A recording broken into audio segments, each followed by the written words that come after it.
Space was silent, but not peaceful. A storm of tearing light fractured subspace itself, ripping reality open like a wound across the stars. The fracture twisted with violent colors, a vortex made of screaming energy. Deep inside the anomaly, something massive was fighting to escape. The anomaly expanded, crackling with unstable radiation. Starfleet sensors along the distant edge of the Beta Quadrant detected the event and labeled it as an unknown gravitational rupture. No one knew what was coming through. Not yet. The Borg did. On the border of Borg-controlled territory, a cube shifted its course, drawn like an apex predator sensing blood. Its sensors penetrated the anomaly, dissecting it, calculating probabilities. What emerged was impossible by any logical standard the Borg had ever compiled. The figure was enormous, a metallic body, humanoid in shape, but engineered as if forged from war itself. A towering being of dark reflective armor, jagged plates, hydraulic limbs thicker than starship armor struts, a hand capable of crushing shuttlecraft as easily as brittle toys. His body glowed faintly with leaking violet energy from deep fractures in his chassis, a fluid that sizzled through space like liquid plasma. The energy was not plasma. It was concentrated, unstable energon. The being was unconscious, drifting, damaged, his body flickering like a dying star. Yet even broken, even barely functional, he radiated something ancient and terrible. Power designed for war beyond anything this galaxy had ever known. A cold, mechanical voice pulsed through the Borg cube. Identify, analyze, adapt. The anomaly began to collapse behind the figure, yet the entity remained intact in the void, held together by some unseen power source within its shattered armor. The cube moved in closer. Drones scanned him, calculating composition. His metal was alive, constantly shifting texture like a biomechanical organism. His molecular lattice responded to scanning frequencies as if resisting categorization. His internal power core resembled warp plasma, but more compact, more efficient, and actively evolving to maintain stability. There were machines on planets within Borg space that were smaller than this stranger's forearm. The drones gathered data, and the collective calculated outcomes. Attempted assimilation would require specialized approaches. The entity was too large to be transported inside a vessel, too massive to restructure without destabilizing his power core. The Borg concluded the being could not be assimilated immediately. He was still alive, and his consciousness was reawakening. The damaged Titan stirred. Lights flared across the plating of his chest, flickering deep under the cracks in the armor. His optics ignited, sickly red light pulsing like the embers of a furnace. His voice resonated not through the vacuum, but through internal transmitters still functioning within his mind. Animal growl mixed with artificial resonance. The sound was the voice of a tyrant forged in endless war. "Where is Cybertron?" his voice echoed, vibrating through damaged internal speakers. He struggled to focus his sensors. Where were the cities of metal? Where were the endless factories? Where were the banners of Decepticon rule dominating the skies? All he saw was empty space, filled with strange vessels he did not recognize. He had been in battle. He remembered explosions, betrayal, collapsing dimensional distortion, a weapon of unimaginable power. Then nothing. He forced his servos to respond. His massive arm lifted with effort, metal shrieking from torn joints. The Borg cube hovered, unthreatened, analyzing. The being turned its burning gaze toward the ship. He saw a cube of green-lit metal waiting silently like a judge without emotion. He scanned it. Inside, he sensed structure, life, machines, billions of nanosites pulsing like a living hive. He sensed order without individuality. He sensed systems without ambition. He sensed a hunger for perfection, but without the will to seize it for personal power. He spoke again, this time with bitterness. "What enemy dares attack Megatron?" the Borg responded. "We are the Borg. You will be analyzed. Your perfection will be added to our own. Resistance is futile." His optics narrowed. The red light intensified, pulsing with contempt. He scanned deeper. He understood now. They were not a single being. They were many forced into one mind, a collective of enslaved thoughts. A mind that sought to erase difference. A species that sought to remove identity in pursuit of efficiency. Megatron's voice rumbled with dark amusement. "Your existence is not perfection. It is obedience. You mistake slavery for unity." His voice grew in fury. "You dare attempt to claim superiority over me? Over Megatron?" The Borg responded without emotion. "You are damaged. You are weakened. You will be improved. You will serve." He laughed.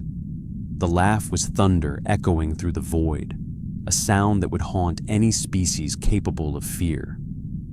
Then he spoke quietly, his voice dripping with venomous pride. "I do not serve. I conquer." The Borg did not understand pride. They calculated probability of resistance. They calculated that Megatron's power could rival entire fleets if restored. They attempted assimilation immediately. Nanoprobes launched from the cube's surface like swarms of microscopic missiles, striking Megatron's armor plating. The probes tried to burrow inside him, rewriting machine tissue. They failed. The nanoprobes melted in the presence of unstable energon, seeping through Megatron's damaged circuitry. Their molecular structure disintegrated like dust in a wildfire. The Borg recalculated, adapting. Attempt 2 initiated. This time, tractor beams gripped the Titan, not to assimilate him, but to mend him. They carried him into a massive external hold, mounted like a parasite onto the cube's hull. They could not bring him inside. He was too large. His body would collapse, corridors, crush drones beneath his feet, tear entire decks from their support structures. He was a living war engine that could not be contained within their architecture. Megatron allowed their attempts. He was damaged, near critical shutdown. Their aid was tactical, temporary. He needed strength to conquer, not healing, not mercy, power. As Borg drones swarmed over his armor, injecting nanites into his plating, sealing fractures with adaptive alloys, he remained perfectly still. His red optics watched every motion, studying their techniques. He analyzed their nanotechnology, memorizing their structure. He learned their weaknesses. He learned how they attempted to overwrite him. He learned how they thought. The Borg attempted once more to broadcast commands directly into his mind. Their signal forced a pathway into his neural core. They saw something in his spark. They saw a mind capable of adapting quicker than theirs. They saw ambition without limit. They saw hatred that could overpower their collective logic. For one fraction of a second, they calculated that they might not be able to assimilate him at all. The calculation terrified them, so they attempted to force assimilation immediately. They tried to flood his mind with drone commands. Megatron's mind resisted with nothing but his own ego. "I am Megatron. I am ruler of the Decepticons. I bend dimensions to my will. You are insects gnawing at the heel of a Titan." The Borg hesitated. They recalculated. They determined a new approach. They would not assimilate him. Not yet. They would repair him further. They would observe him. And when he was strong enough to be useful, they would convert him. Megatron noticed the shift. He studied their tactics. He understood. They thought they could use him. They thought they could turn his power into a tool for their collective. He remained silent as they worked, letting them believe they were in control. When the time came, he would break their hive in half. Slowly, power returned to his massive limbs. Nanites restructured armor plating, smoothing cracked metal. Energon leaks stabilized, converted by Borg technology into rechargeable energy mass. His reactor hummed with renewed life. He no longer struggled to stand. He stood tall, towering over drones crawling over him, like ants worshiping a god of war. His optics burned brighter than before. The Borg spoke again. "You will join the collective. You will improve us. You will provide perfection." Megatron's answer came in a whisper of malice. "No, I will lead you. Together, we will crush the weak. And when your usefulness ends, I will crush you as well." The Borg did not comprehend betrayal. They accepted the alliance. Megatron accepted it too. But only one of them understood that alliances built on power always end in blood. Megatron's body no longer flickered with instability. His reactor pulsed like the heart of a star, restored to a stable thunder. The Borg continued their repairs, unaware that with every patch of metal, with every stabilizing nanite, they were strengthening a future enemy. The Titan watched them, letting his limbs remain motionless. Only his optics tracked their every move. His mind was already building strategies. He learned through observation, not trust. The Borg attempted communication once more. They spoke with unified certainty. "You will share your knowledge. Your technology will be added to our own. You will provide information on your universe. You will expand our perfection." Megatron did not answer immediately.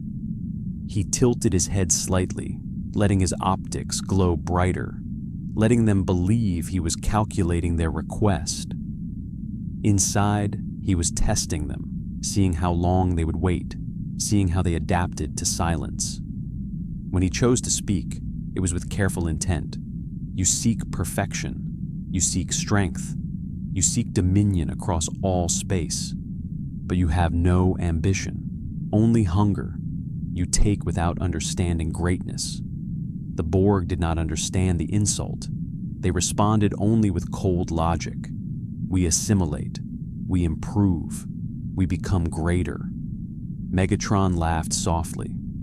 That single laugh echoed through the cube's network, transmitted through monitors and audio nodes. If a species had emotion, they would have felt fear. The Borg felt only recalculation. They adapted to his presence. They considered it another variable. "If I share what I know," Megatron continued, "then your conquest will evolve beyond assimilation. You will become conquerors, not collectors." The Borg paused. Conquest. The word inserted itself into the hive. The Borg had never described themselves with that term. They consumed species into the collective. They absorbed. But conquest implied pride. Conquest implied identity. Megatron was trying to infect them with ideology. They did not understand ideology. They understood results. "Explain conquest," the Borg demanded. Megatron's optics narrowed with predatory satisfaction. "You do not take perfection by diluting it into your swarm. You seize territory. You enforce domination. You subjugate entire civilizations beneath your command. Perfection comes from ruling, not from assimilation. Dominion creates progress through fear." The Borg considered this. They processed the logic. They ran simulations, hive nodes pulsed with new calculations, subjugation without assimilation, military control without forced conversion, retaining species identity under Borg rule, using them for labor, strategy, invention. The idea intrigued them. It promised efficiency. Megatron continued. You waste countless resources assimilating every organism. Why make slaves think the same thoughts? Why erase potential? Why not bend them into service? A galaxy kneels faster than a galaxy consumed. Borg logic analyzed the variables. The simulation showed reduced expenditure of nanoprobes. They showed increased efficiency from keeping conquered species functional, but controlled. The Borg were learning a new kind of hunger, a hunger that Megatron understood intimately, a hunger for tyranny. You offer logic that increases perfection, the Borg finally said. Megatron nodded. Their agreement was expected. I offer a new path. You assist me, and I will show you conquest. There was a moment of total stillness across the cube. A decision had been made within the collective. They did not fully understand the implications. They did not understand the dangers. But they believed they had found a way to use Megatron. That was their mistake. Agreement. You will assist us. We will assist you. Megatron's optics turned toward the void beyond. Cold stars burned like distant embers. His voice lowered, dark and commanding. Then hear my first command as your ally. Restore my weapons. The Borg did not argue. They began immediately. Nanites flowed into hidden compartments along Megatron's arms. Weapon housings began to restructure. Cannons reshaped. Fusion casters realigned. Plasma conduits reconnected. His weapons were not simple machines. They were extensions of his body. The Borg adapted to them, learning, modifying, improving. They believed they were enhancing a tool. Megatron knew they were sharpening a blade. His fusion cannon hummed with a frequency never heard in this galaxy. The energy buildup converted raw matter into destructive output, modified through Borg nanite amplification. His plasma edge servos realigned, now infused with hive-based regenerative systems. His armor plating thickened, forming layered composites stronger than starship hulls. His internal systems began repairing automatically at speeds the Borg had never witnessed. He was evolving, but not into one of them. He was becoming something worse. The drones continued crawling over him, unaware that their work was enabling their own doom. They connected neural conduits to his body, linking his sensory output into the hive for tactical data. They believed they could influence his logic. They believed they could monitor his decisions. Megatron allowed the connection. He allowed them to touch his mind. He allowed them to think he was vulnerable. Inside the neural network, he heard them. Whispers without individuality. Voices without identity. He saw their thoughts, mechanical patterns without ego. The hive mind resonated with empty unity. The moment he understood their total lack of self, he smirked. Inside that smirk was a new plan forming. If he could connect to their mind, perhaps he could eventually influence it. Not with forced assimilation, not with raw power, through corruption of ideology.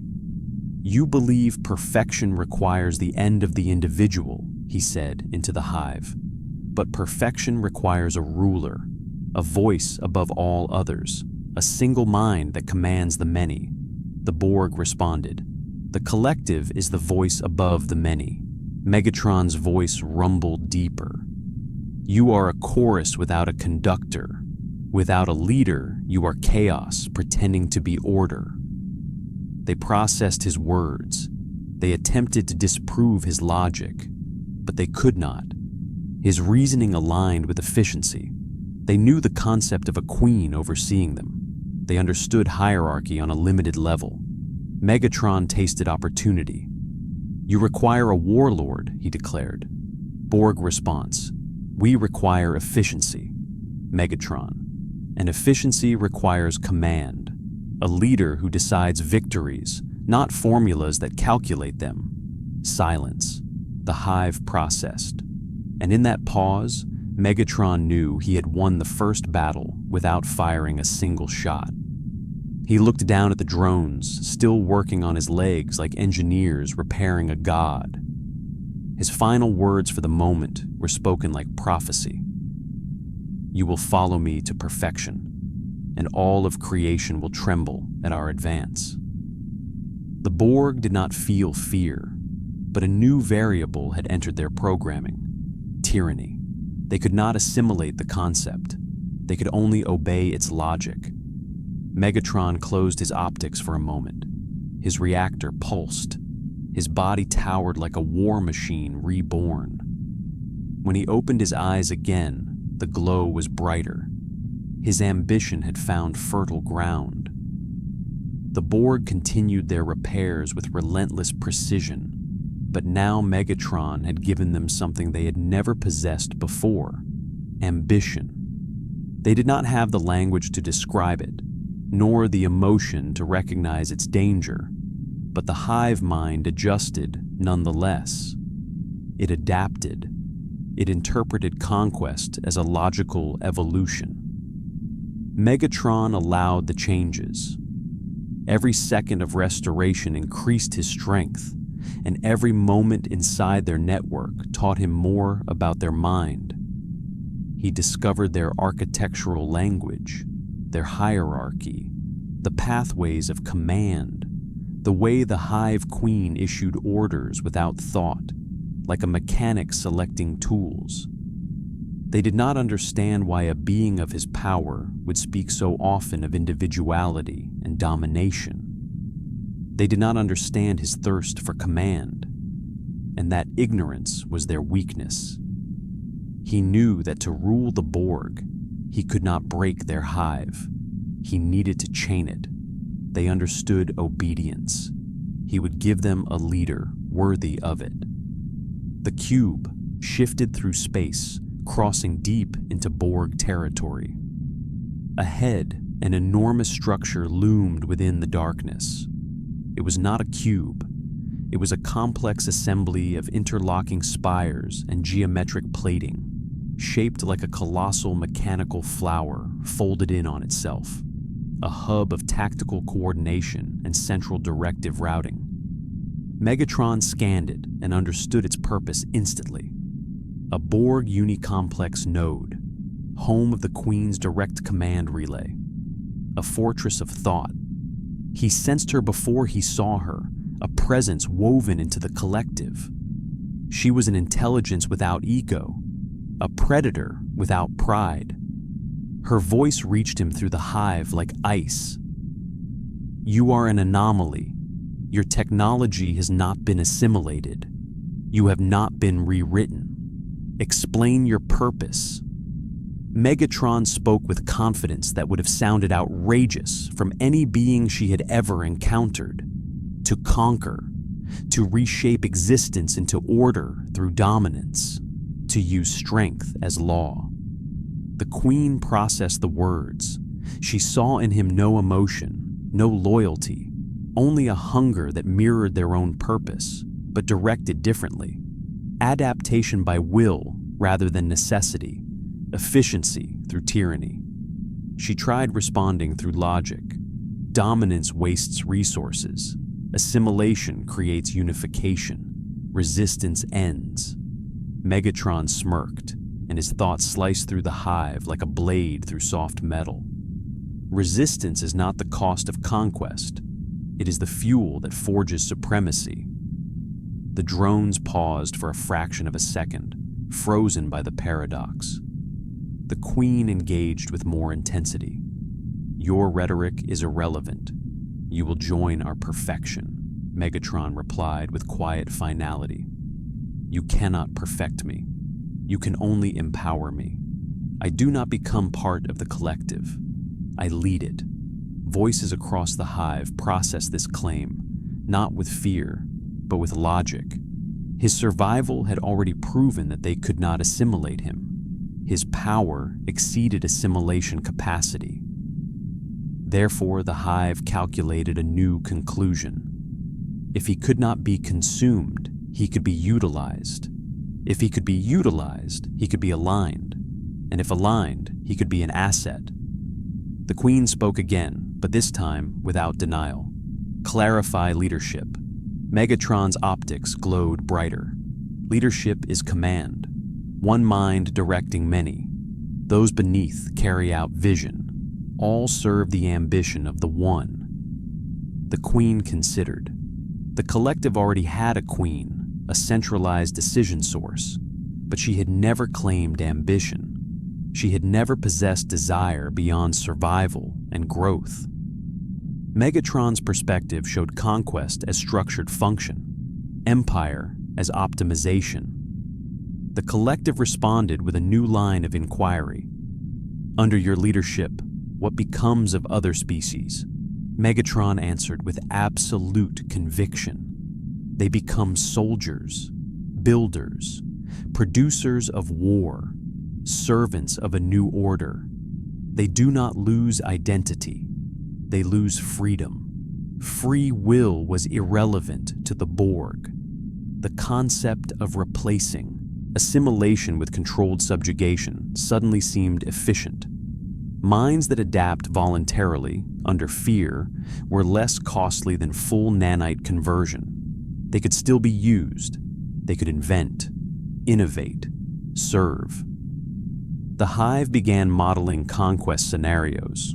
Organic species forced to build ships, societies kneeling under Borg war banners, a galaxy ruled not by assimilation alone, but by strategic domination. Megatron extended the idea further. If you assimilate all, you remove competition. Without competition, evolution slows. Perfection stagnates. True perfection requires enemies who fear you. The word struck the collective like a lightning bolt. Their logic restructured. For the first time, perfection meant not unifying all minds, but commanding all minds, using them, not erasing them. This thought was dangerous, corruptive, intoxicating. The Queen processed it, and she asked the question Megatron had been waiting for. What role do you seek within the collective? His answer was immediate. Warlord. The hive shifted. They had no warlord. They had no need before now. But now, logic demanded it. Conquest required direction. Control needed a commander. A queen could rule thought. A warlord could rule action. This was not assimilation. This was evolution. The Queen delivered the conclusion. You will serve as warlord of conquest. Megatron's voice carried triumph without celebration. I will lead the Borg to domination. The cube's external clamps released from his body. Megatron moved, towering over the surface of the vessel like a living fortress. His servos hummed with renewed threat. His weapons now pulsed with Borg-enhanced lethality. He clenched his fist, and the movement alone rippled energy across his armor. The Queen's voice addressed him again.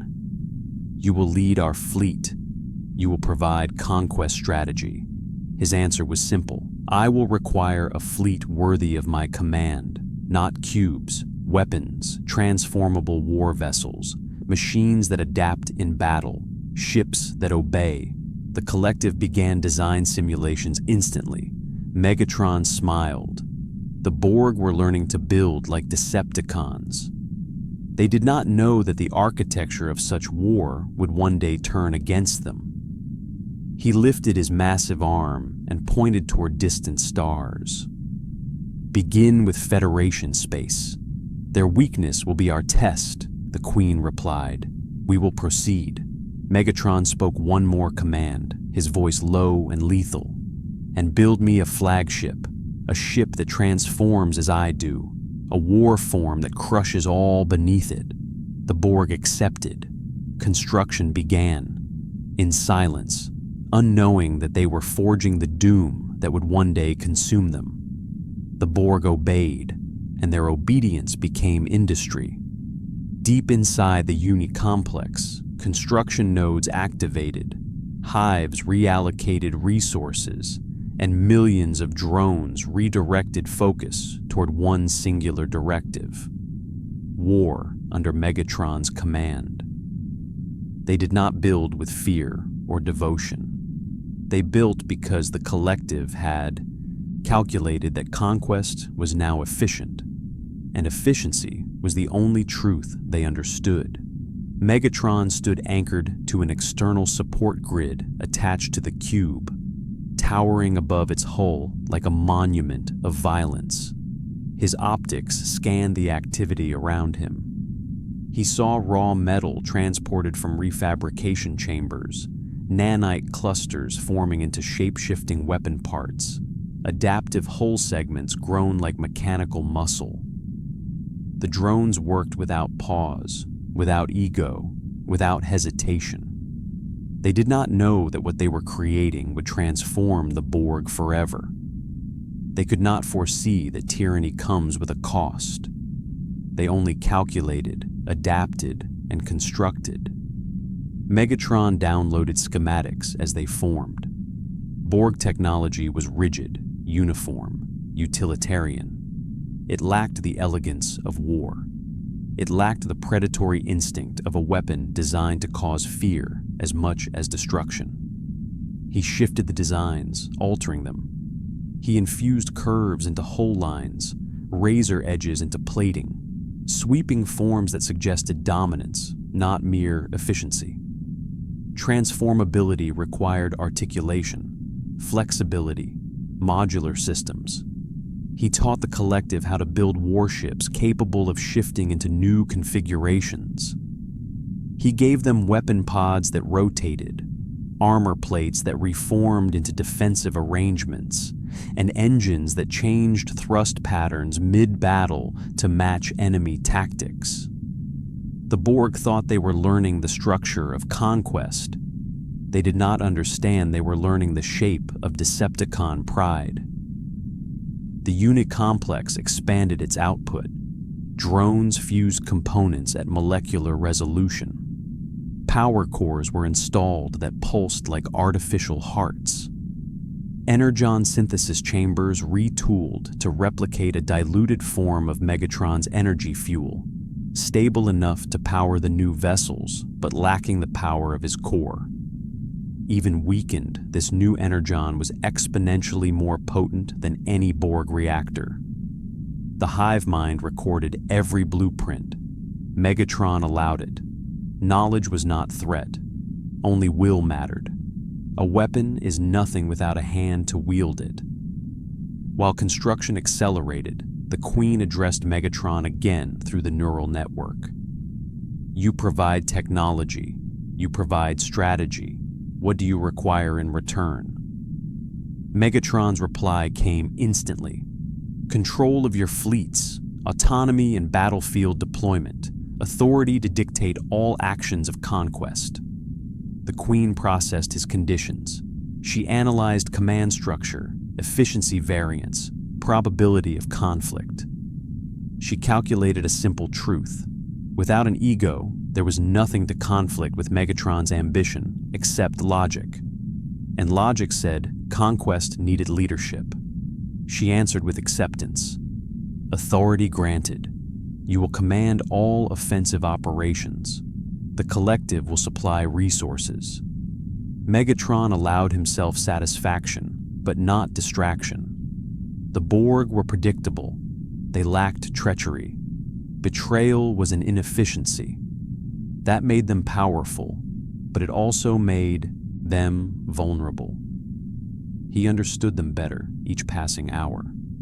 He could feel their mental pathways, their interconnected logic, their reliance on unity. He learned their signals. He learned how they interpreted commands. One day, he would twist those pathways and make them kneel. For now, he needed them. A cluster of cubes assembled together near him, forming a temporary staging formation. They rotated in synchronized motion, adjusting orbit around the uni-complex. A new signal radiated through the hive, transmitting status updates. The first prototype of Megatron's flagship was nearing structural completion. He followed the transmission, scanning every section as it formed. The skeleton of the vessel emerged slowly, a massive and angular frame plated in dark metallic composites. It would stand larger than a cube, longer and more predatory. Its shape suggested a Star Destroyer's deadly silhouette fused with the brutal efficiency of Borg architecture. Megatron sent demands through the network. Increase the mass. Add a spinal-mounted rail weapon powered through concentrated energon refraction. Install transformation joints along the hull for adaptive maneuvering. Reinforce the prow for ramming. The Borg obeyed without debate. Directives became immediate execution. Without ego, their compliance was absolute. As the structure grew, Megatron noticed something else in the collective mind. A shift, a subtle change. They were processing new data not as simple calculations, but as something resembling ideology. The concept of conquest was reshaping them. The hive mind began forming protocols that treated invaded species as resources rather than raw biomass. Value emerged where before there had been only assimilation. They were beginning to understand the concept of power through domination. This evolution pleased Megatron more than the flagship itself. He was teaching the Borg how to think like tyrants. He was not just improving their ships, he was corrupting their purpose. He continued his work. He instructed them to design secondary vessels, transforming escort ships capable of rapid assault formation shifts. He demanded the invention of tractor beam blades, focused gravitational weapons designed to slice into hull plating by bending matter through selective pressure. He created war machines from what had once been assimilation tools. The Borg's most feared ability, forced conversion, now became just one tactic among many. Under Megatron's influence, they would no longer merely consume, they would dominate. The Queen's voice reached him once again. Our collective is evolving. You have changed the purpose of perfection. Explain this modification. Megatron responded with the authority of a monarch. Perfection is not uniformity. Perfection is command. Only the strongest should control the future, and the future should exist solely for them. The hive processed this. They did not feel admiration. They merely agreed because it aligned with their new logic. The Queen concluded, "Then you are a necessity." Megatron answered like a king. "I am the beginning of your new era, a warlord for a hive that will crush stars beneath its banners." The hive accepted the statement. They believed they were absorbing his ideology. They believed they were improvising and adapting as they always had. They did not understand they were being infected with something they could not assimilate. Megatron's optics flared with satisfaction. The construction accelerated. The flagship neared external completion. Massive torpedo launch systems embedded into its flanks. A spine weapon forming, powered by Borg nanite-fed energon drives. Engines capable of warp acceleration that twisted space faster than a cube could articulate. Adaptive shielding layered like scales, each segment individually transforming to match threat profiles. Megatron imagined the terror it would bring. It would not drift like Borg cubes. It would hunt. It would overwhelm.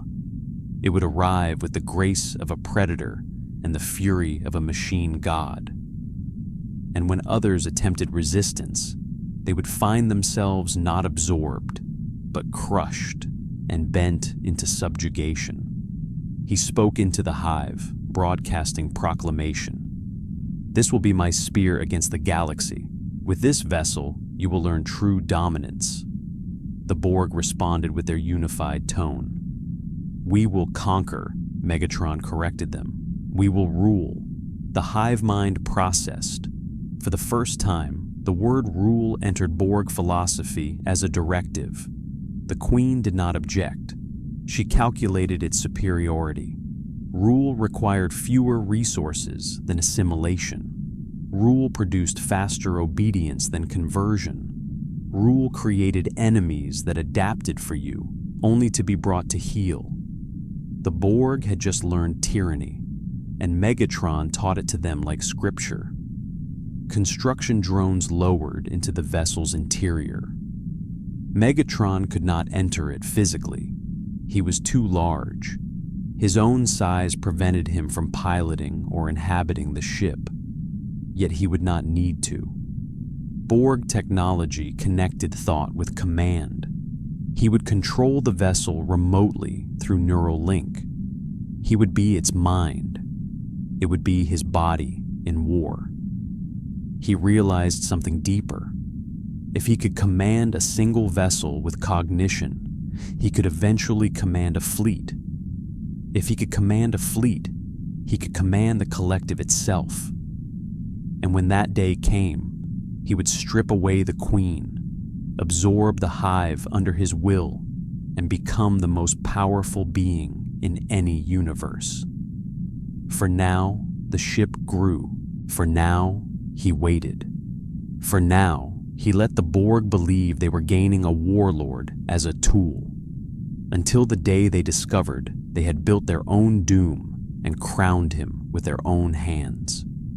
Within the abyssal calm of deep space, the Unicomplex pulsed like a metal heart. The structures surrounding it bristled with construction fields, plasma welders, and nanite forges. Drones formed living rivers of machinery flowing toward a single purpose. The new Borg fleet was no longer being built simply to assimilate. It was being built to invade, to rule, to conquer. The flagship's frame completed its primary assembly. Thousands of articulated joints were still being installed, allowing the entire vessel to shift its shape like a mechanized beast. Borg engineers had never before created anything resembling transformation systems. They found the architecture complex, wasteful in some respects, and yet performed it without hesitation, because efficiency now dictated adaptation through intimidation. They still did not understand the concept of fear, but they understood the logical value of being feared. Megatron watched from atop his support frame, silent but deeply alert. He listened to the hive transmissions moving through the network. Their mindset had begun to shift in subtle patterns. Phrases emerged like algorithms infected by ambition. Words like subjugation. Words like strategic domination. The collective had begun to accept that control did not require absorption. Machines did not need to become drones if they could serve without conversion. A wild transformation of ideology was underway, not through assimilation, but contamination.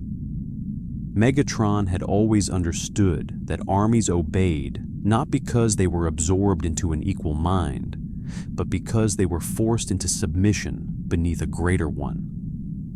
The Borg were learning the will of a tyrant, and yet they did not comprehend treachery. They could not fathom betrayal. Loyalty to the collective was not belief or morality. It was logic. Logic had no fear of being overturned. Megatron would make them wish it did. The Queen's presence flickered through the hive mind again, addressing him. "Construction is nearing completion. Your fleet will be ready. Advise deployment sequence. Megatron responded without hesitation. First, we test the Federation. They are a civilization obsessed with diplomacy and moral restraint. They will either kneel or serve as an example. We will subjugate without assimilation, signal them, and announce our arrival. The Borg processed the request.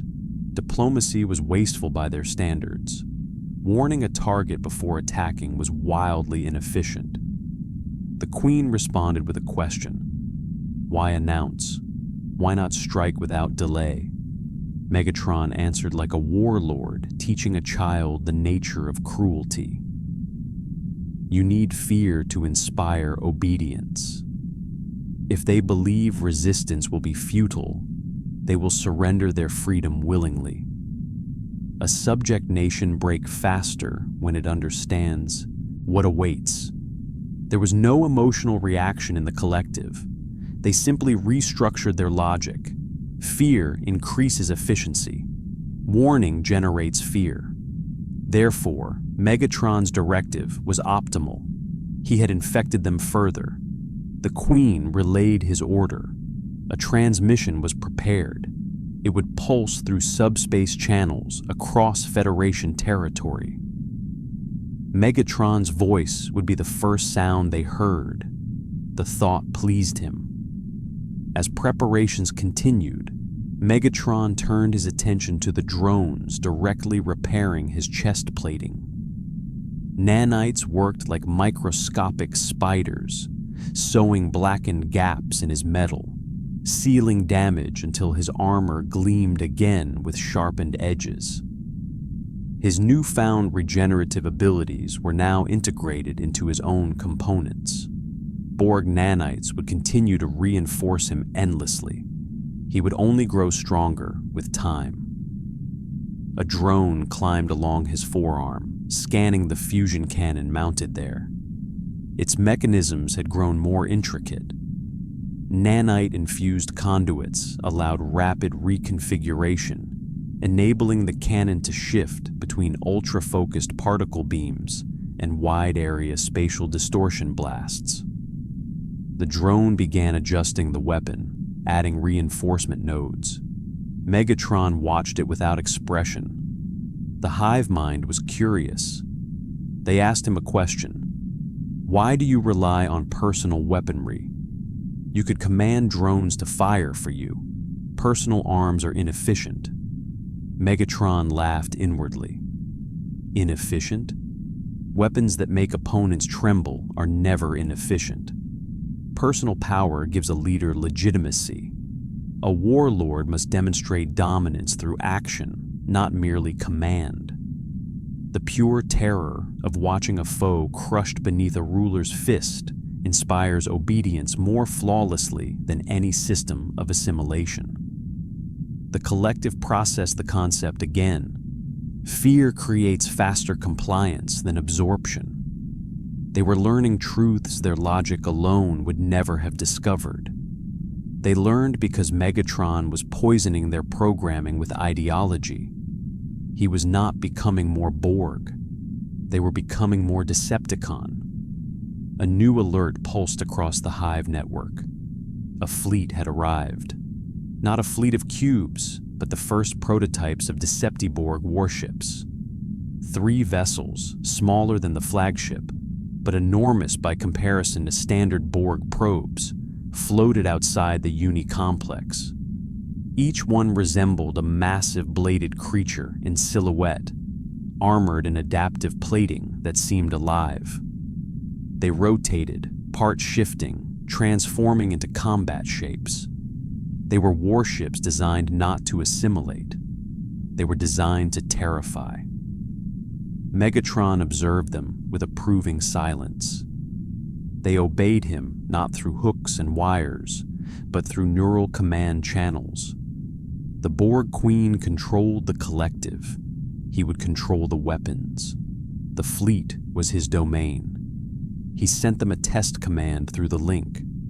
All 3 vessels responded instantly, shifting into attack formation, stances angled like predators lunging. Their maneuvers were crisp and precise, evolving with synchronized lethality. They functioned not like drones blindly obeying programming, but like extensions of Megatron's own war instincts. The Queen addressed him once again. "We have completed your fleet's first stage.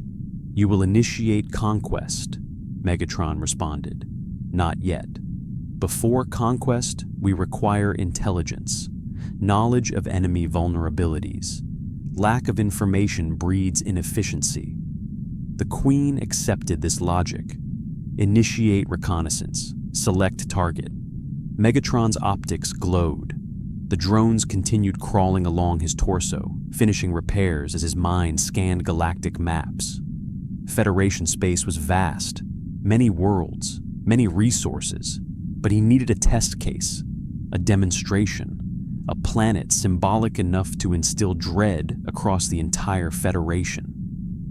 He located a system on the border of known space, a peaceful colony, not heavily defended, but historically important. A place where diplomacy often flourished, a site of research, a place known for its contributions to science and peace. Vulcan research stations. Perfect. The Queen transmitted acknowledgement. Target confirmed. Megatron elaborated his command. "Do not assimilate them. Do not destroy the planet. Strike the outposts. Preserve the population. They must witness our superiority. The Empire begins with obedience, not annihilation." The collective accepted the logic. Fear modifies behavior faster than eradication. Vulcans, in particular, would not bow to chaos or passion. To subjugate them would be the ultimate demonstration of strategic tyranny. The Queen issued the directive: "Prepare for deployment." Megatron issued one more instruction, his voice low with threat. "And make certain they see my flagship when it arrives. They must gaze upon their future ruler." The Borg began aligning drones within the Uni complex. Launch bays oriented toward open space. The prototypes moved into position. As they prepared for warp, Megatron turned his attention inward, deeper into the hive mind. He searched for the Queen's exact node. He found the central neural routing of her presence. He studied it. He learned how she connected to the collective. She felt his observation, but misunderstood it. She believed he was learning how to coordinate operations. She did not understand that he was discovering how to overthrow her. Her voice touched the collective again. "Fleet preparing for warp transit. You will oversee operations remotely from the Uni complex. You cannot physically board the vessel." Megatron knew this, and he did not mind. Dominion was not dependent on proximity. He would rule through cognition. The vessels would become his limbs. He was evolving into something greater, something even the Borg could have never predicted. A warlord with a hive at his command. A mind fused with machines by will rather than infection. He transmitted one more directive. "Initiate transmission to the Federation. Announce our coming." The Queen obeyed. A signal pulsed outward toward Federation space. It was a broadcast of Megatron's voice, clear, harsh, godlike in its arrogance. "This galaxy will kneel before me. Those who surrender will live. Those who resist will serve." Starfleet would hear it. Vulcan would hear it. Every ship, every colony, every citizen who received the message would know a new power had entered their world. And the next sound they would hear would be the arrival of war. The Deceptiborg fleet aligned its thrusters. Warp signatures ignited. In a flash of distorted space, they vanished from Borg territory, cutting through reality toward Vulcan. Megatron's optics glowed with perfect satisfaction. The invasion had begun. And though the Borg believed they were conquering at his side, They were only building his empire. Soon, even they would kneel. The moment the Deceptiborg fleet jumped to warp, a ripple of quantum distortion spread through subspace. The ships were not merely traveling faster than light. They were cutting through reality with predatory precision. Their warp wakes tore open streaks of brilliant radiation behind them, leaving scars in space that flickered like wounds of energy. Megatron felt every fluctuation. He was not inside the ships, yet he controlled their intent as though they were parts of his own body.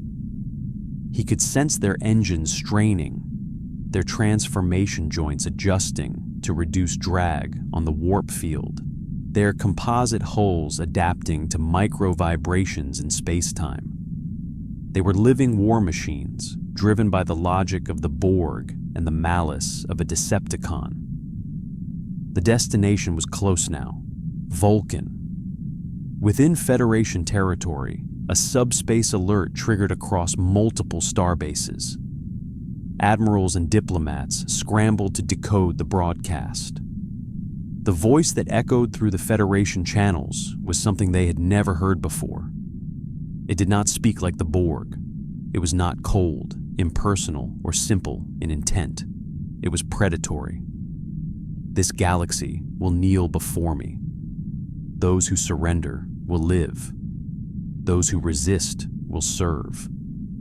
The Federation Council reacted with alarm. Starfleet Command convened emergency channels. Some believed it was a new Borg tactic. Others suspected a rogue artificial intelligence. No one had any explanation for how this unknown entity had commandeered Borg resources so quickly. They hesitated, uncertain, and hesitation is the first victory of a conqueror. At a Vulcan orbital science platform, researchers analyzed the massive incoming warp signatures. Logical assessments formed quickly. The incoming fleet was Borg, but its energy patterns were irregular. Its weapon distribution was non-standard. It resembled nothing in Borg records. Ambassadorial channels opened to Starfleet with calm urgency. The Vulcans did not panic. They calculated. The calculation was grim. The Borg were evolving. Starfleet mobilized a rapid response group. 3 starships, including the USS Tavarith, a science vessel retrofitted for emergency defense. They were not prepared for war. They were preparing to investigate. The Federation still believed diplomacy might be possible. They still believed negotiation could prevent conflict. Megatron sensed this long before the ships arrived in orbit. Through the hive, he observed everything transmitted via Borg sensors. He saw the Vulcan ships positioning defensively. He saw the colony's population unaware of the threat creeping closer. He saw the Federation preparing dialogue instead of battle. It confirmed his strategic conclusion: weakness disguised as peace. Peace without dominance. Peace earned by philosophy, not by fear. It was a peace that disgusted him. The Deceptiborg fleet exited warp in brutal silence, space itself bending violently as they emerged. 3 warships materialized like predators bursting from a rift, their hulls shifting into attack formations, limbs of machinery extending into weaponized posture. They were not cubes. They were evolving into something monstrous, jagged, and brutal. The Federation response vessels were caught in shock. Sensors struggled to classify the new war forms. Before they could fully react, one Vulcan scientist spoke on the emergency broadcast. These are Borg constructs, but they are transforming. The first hull section of the Deceptiborg vessel split open, revealing an articulated spinal cannon, glowing with concentrated energon. Its glow unnerved even Vulcan logic sensors. The ships were not preparing assimilation beams. They were preparing war. Megatron's voice, conveyed through the hive, echoed across the battlefield. "Do not fire. Let them see us. Let them fear what is coming." The warships obeyed. They held formation, cannons powered but did not release. Their stance alone was a threat. They were colossal, angular, painfully sharp against the stars. Every second they waited carved suspense into the minds of those who witnessed. The Federation opened a channel, audio transmission from the Tavareth. A Vulcan commander spoke calmly. "This is Commander Soral of the Federation vessel, Tavareth. Identify yourself and state your terms. We are prepared to negotiate to prevent unnecessary conflict." Negotiation. The word was a gift to Megatron's ideology, a phrase that exposed their weakness. The Hive listened for his command. Megatron did not answer immediately. He let silence dominate. He allowed tension to build. Vulcans waited without fear, but even logic could not nullify uncertainty. Finally, Megatron spoke. His voice projected through the Deceptiborg fleet. "You misunderstand. I did not ask for negotiation. I do not need permission to rule." The Vulcan commander responded without emotion. "If you intend to conquer, you will meet resistance." Megatron's reply came like a hammer. "If you intend to resist, then you will be conquered." The Deceptiborg ship shifted, ready for orders. The Vulcans held their position. The stalemate lasted mere seconds. Starfleet protocols demanded defensive posture only. They would not fire first. They would maintain restraint until attacked. This was their flaw. Megatron exploited it. He commanded only a single action: fire across their bow. The lead warship discharged a blast from its spinal cannon. A violent beam of energon distortion sliced through space, carving a burning scar just meters ahead of the Tavareth. The shockwave knocked its shields into overload. Systems flickered. Panic flashed through Federation channels, though Vulcans maintained composure. The message was delivered. They were prey, and Megatron was showing them his claws. The Vulcan commander spoke again. "We do not wish conflict, but we will defend ourselves." Megatron's voice sharpened, dripping with contempt. "You misunderstand. You will not defend yourselves. You will obey." The Hive transmitted tension, not emotion, but a heightened awareness. They awaited his command for devastation. Megatron considered it. Destruction was efficient, but obedience was more valuable. Vulcans were logical. Logic could be bent into submission. He would not destroy them. He would make them bend intellectually. He transmitted a new directive to the Borg: disable their weapons. Leave them defenseless, not destroyed. The Deceptiborg fleet unleashed a coordinated barrage, not assimilation beams, not annihilation fire. Tactical attacks. Tractor beam blades cut through shield emitters with surgical precision. Gravimetric hooks latched onto phaser arrays, ripping them from starship hulls like metal bones being torn from flesh. The Federation ships were left unarmed in under a minute. Starfleet officers were stunned. They were allowed to live. They remained conscious. The Vulcans analyzed the tactical intent instantly. They were not targets to be erased. They were targets to be taught submission. Megatron broadcast one final message to them: "Your weapons are gone. Your defenses are broken. You still draw breath. That is mercy. Submit to Borg dominion. Serve, and your world will remain whole." The Vulcan commander breathed slowly before answering. "Your logic is flawed. We will not submit out of fear." Megatron's growl echoed through every channel. "Then you will serve out of necessity." He signaled the Deceptiborg vessels. They targeted Vulcan research stations. A new attack began. The Vulcan population would not be assimilated. They would not be annihilated. Their technology would be seized. Their science would be chained to a war machine they could not comprehend. Above the planet, the first conquest of Megatron began. The Borg believed they were achieving perfection. They did not realize perfection was no longer their own design.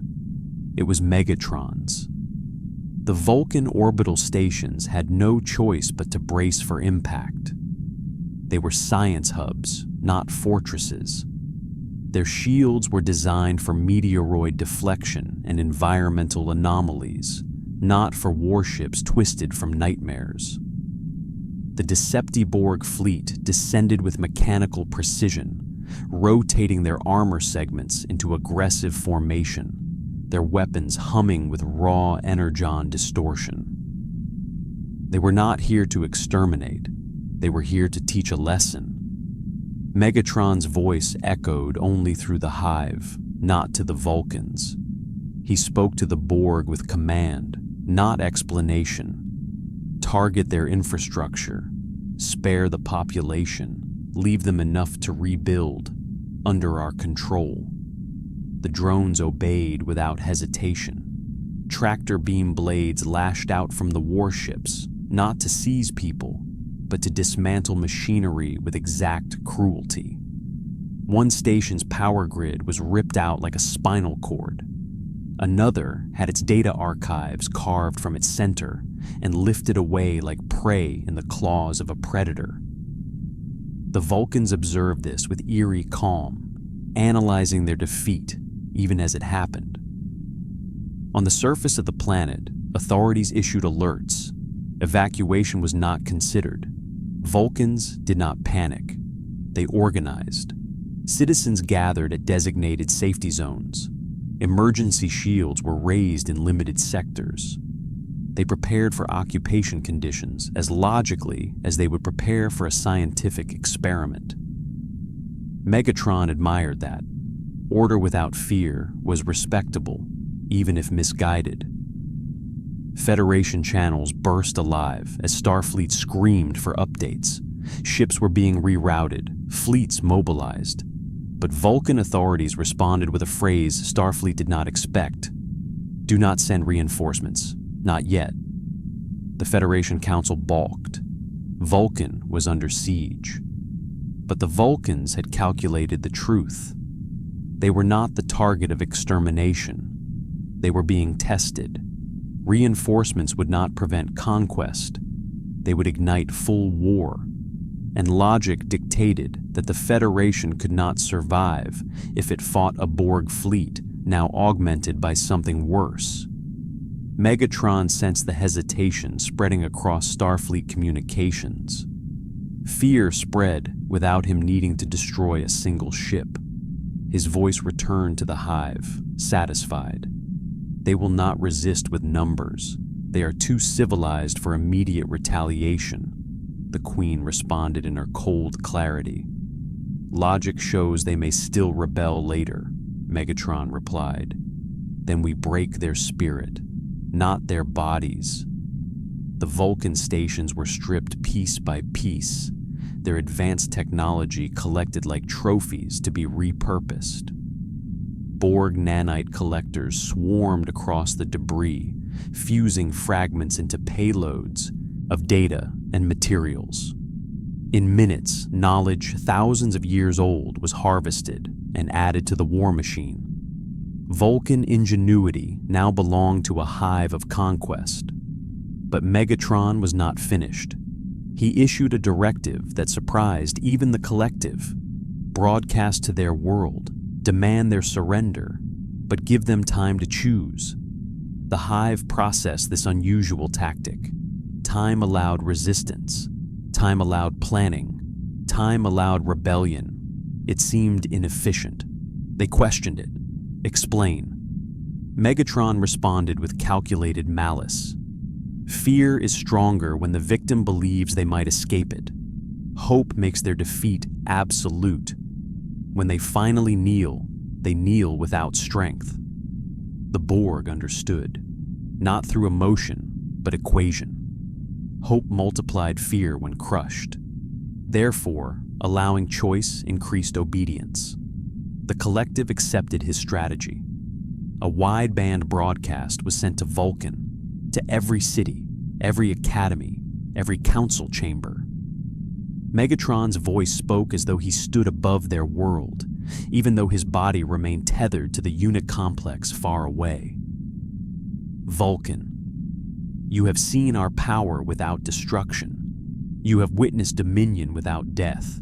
You will choose, serve the new order, or be made to serve. The Vulcans listened in silence. The transmission ended. They were given a countdown of 24 standard hours, not as a mercy, as a test.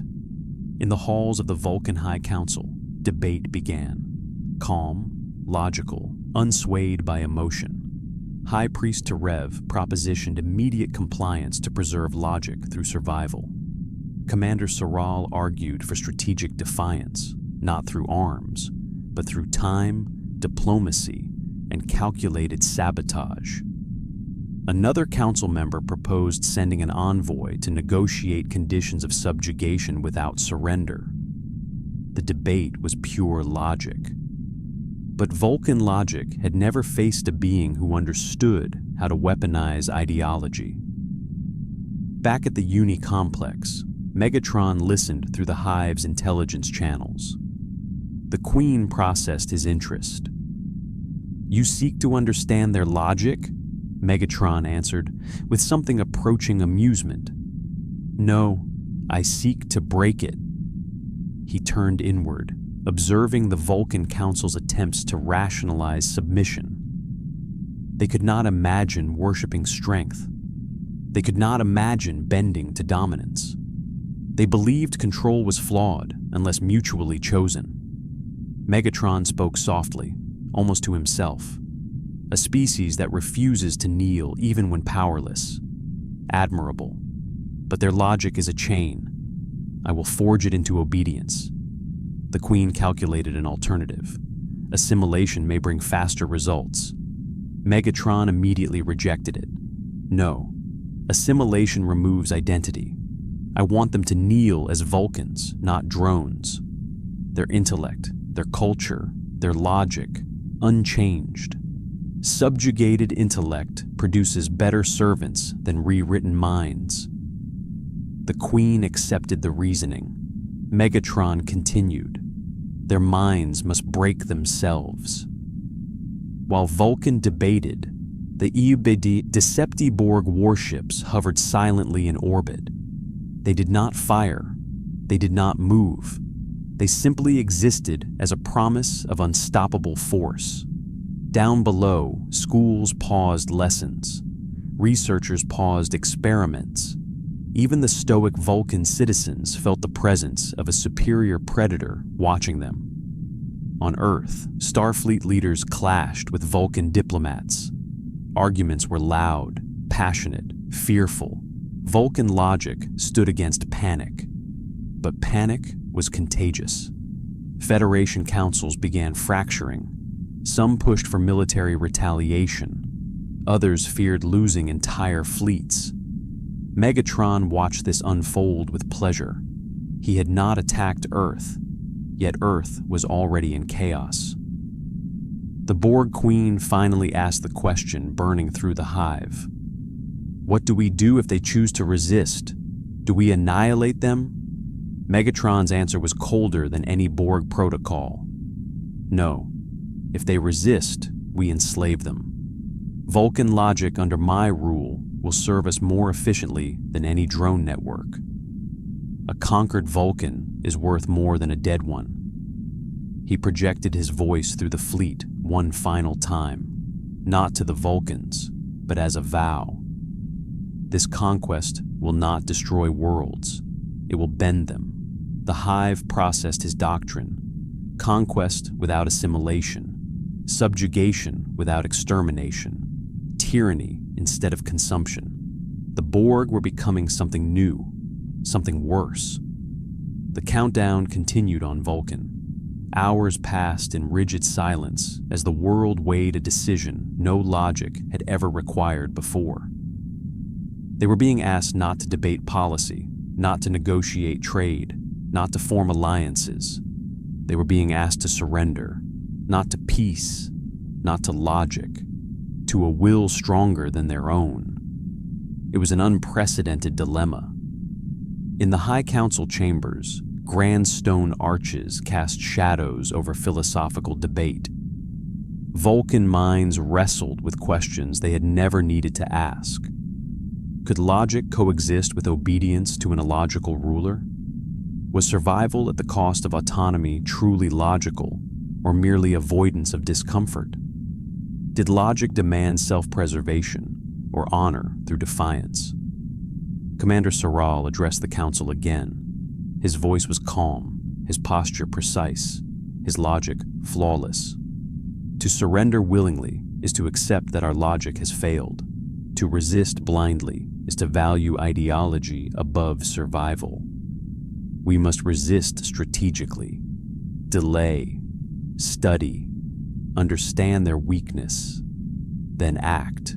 The room exploded with outrage. Humans accused them of betrayal.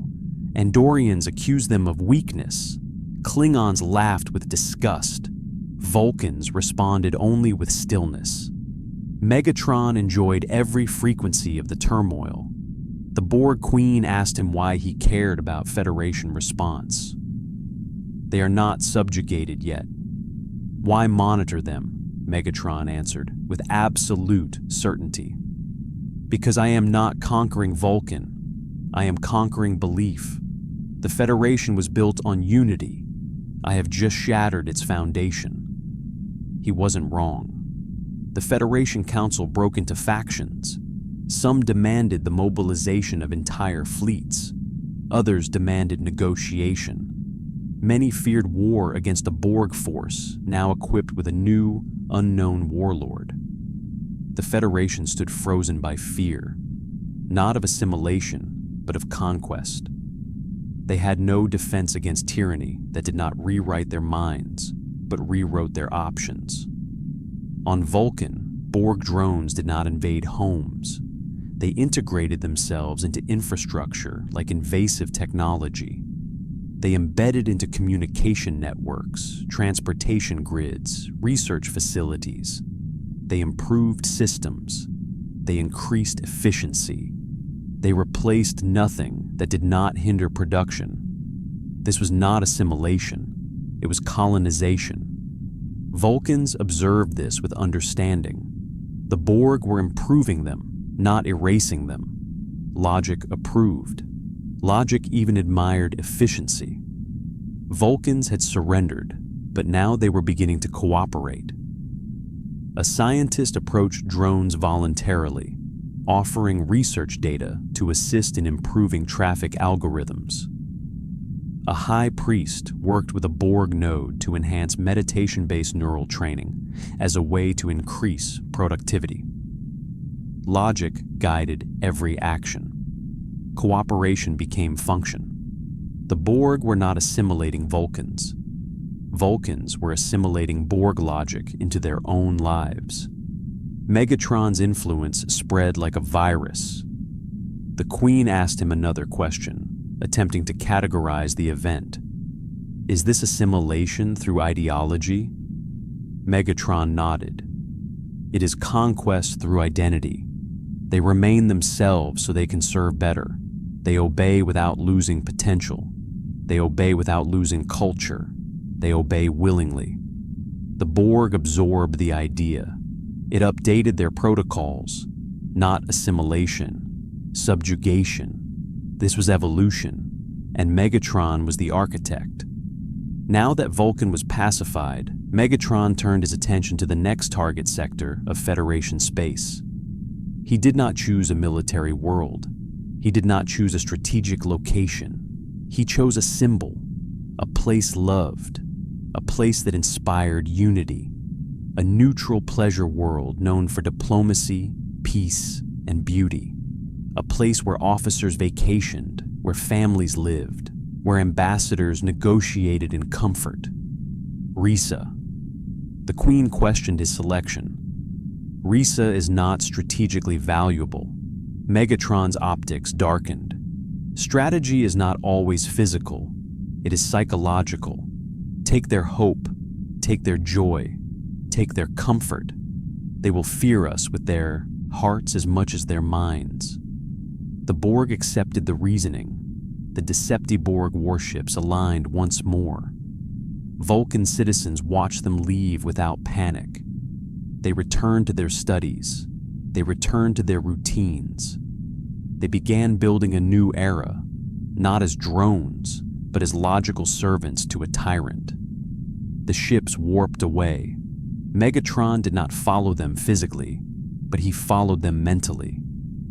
The new conquest would not be silent like Vulcan. It would not be philosophical. It would be emotional devastation, and Megatron would savor it. He spoke through the hive, a whisper of calculated malice. Now they will learn that peace can be enslaved just as easily as logic. And in the distant stars, Risa celebrated a festival of tranquility, unaware that a fleet shaped for tyranny was descending toward them. Risa lay silent under occupation, its paradise preserved yet hollowed. Smiles continued in public. Music still played at night. Beaches remained filled with visitors trying to pretend that nothing had changed. But the illusion was forced. Every conversation, every festival, every negotiation now existed under the watchful presence of Deceptiborg sentinels. Pleasure was no longer freedom.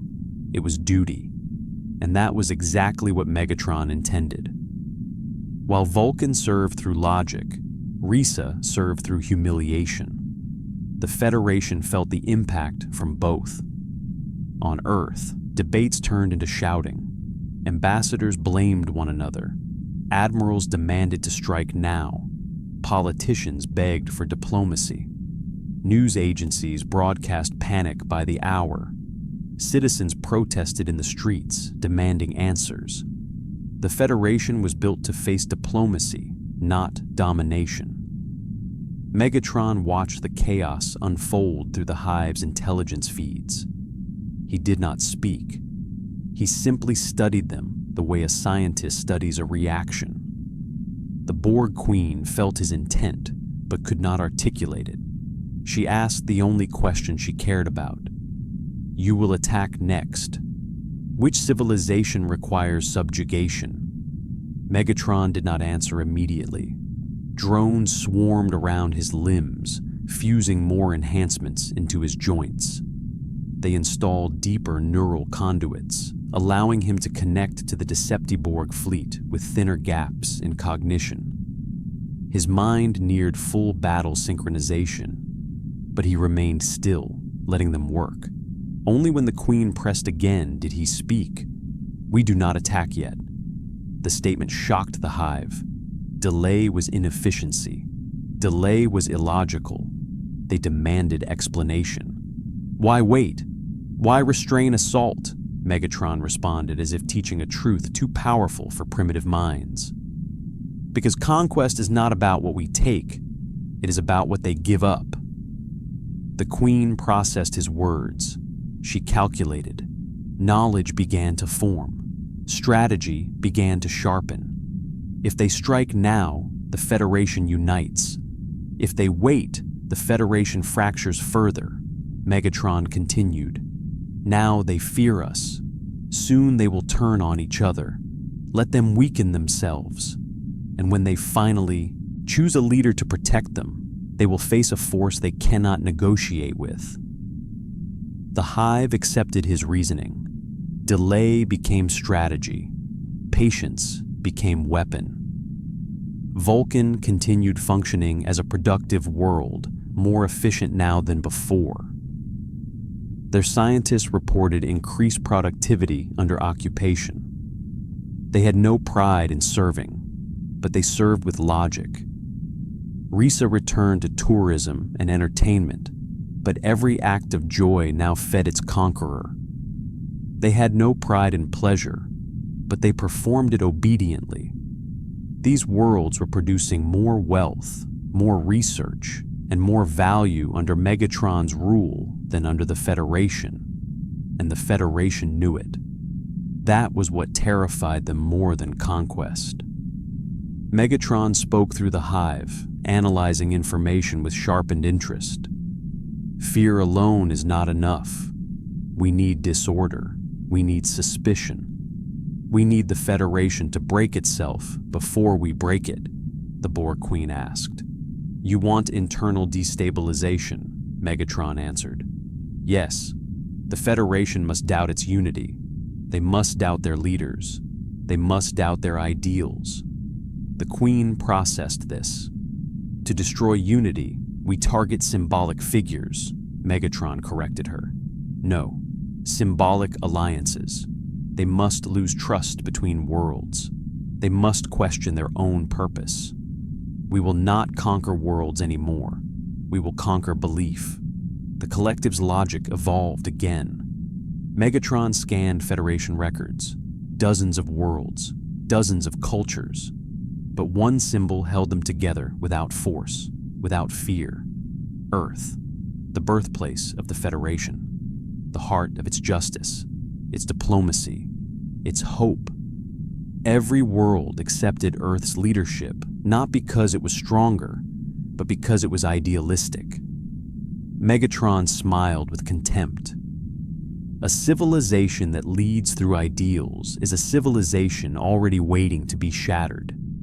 But he did not strike Earth. A direct attack would unite the Federation instantly. Instead, he chose to fracture their trust from within. The Queen felt this plan forming, but could not see the shape yet. She demanded clarity. How do we fracture unity? Megatron's response was simple. Turn one of their own against them. The hive pulsed at the possibility. The Borg had always assimilated enemies. They had never weaponized them politically, Megatron clarified. We do not assimilate, we ally. We approach a Federation world. We offer something the Federation cannot: power, autonomy, protection without sacrifice. We offer them security in exchange for loyalty. The Queen understood. And once we secure loyalty, the Federation loses internal stability. Megatron nodded. Yes, they will begin to fear themselves. They will suspect betrayal everywhere. Their unity will decay without us firing a single shot. The hive accepted this strategy. Targets were scanned.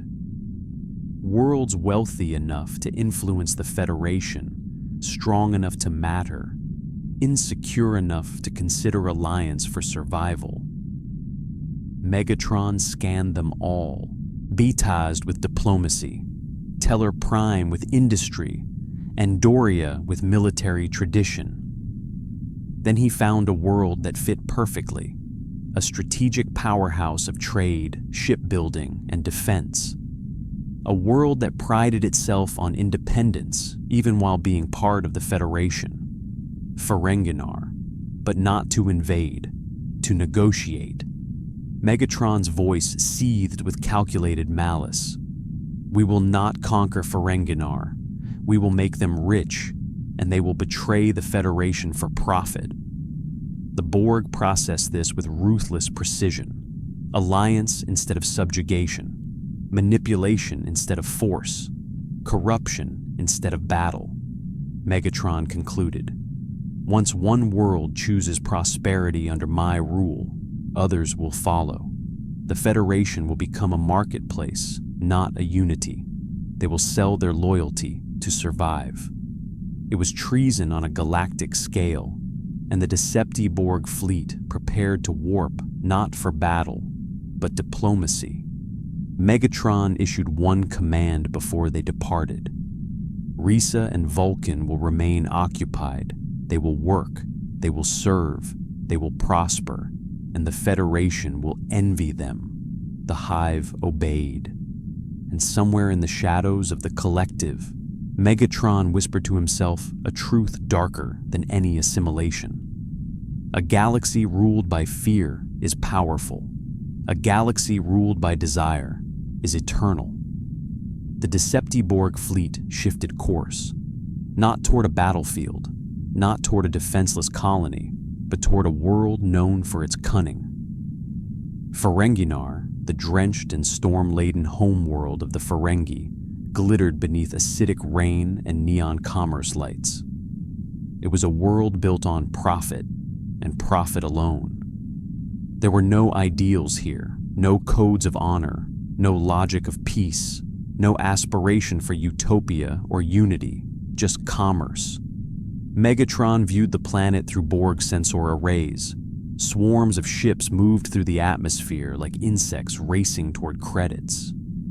Megatron found the sight beautiful in its own way, a civilization unashamed of its hunger, a world where everything had a price, even loyalty. He knew that Ferenginar would never kneel in humiliation like Risa. They would never bow through logic like Vulcan. They would bow only for profit. But unlike the Borg, Megatron understood profit's ultimate flaw. It never remains loyal. It shifts to the highest bidder. And Megatron intended to be the highest bidder the galaxy had ever feared. A Decepti-Borg transmission burst across Ferengi communications. Not a threat, not a demand, a promise. We come to negotiate. To the Ferengi, those were the most seductive words imaginable. Starfleet intercepted the message. Earth went into panic. The Federation Council erupted with outrage. Diplomats screamed that negotiation meant corruption. Admirals demanded blockades. Analysts warned that the Ferengi could destabilize everything if they joined Megatron. Vulcan observed it with calm logic. Risa with silent dread. But Ferenginar reacted instantly. Every commercial channel, every trade consortium, every grand proxy of business prepared to profit. No world in the Federation moved faster when the scent of opportunity arrived. The Daimon ships did not aim weapons. They opened docking lanes. Megatron felt their hunger like a pulse of data.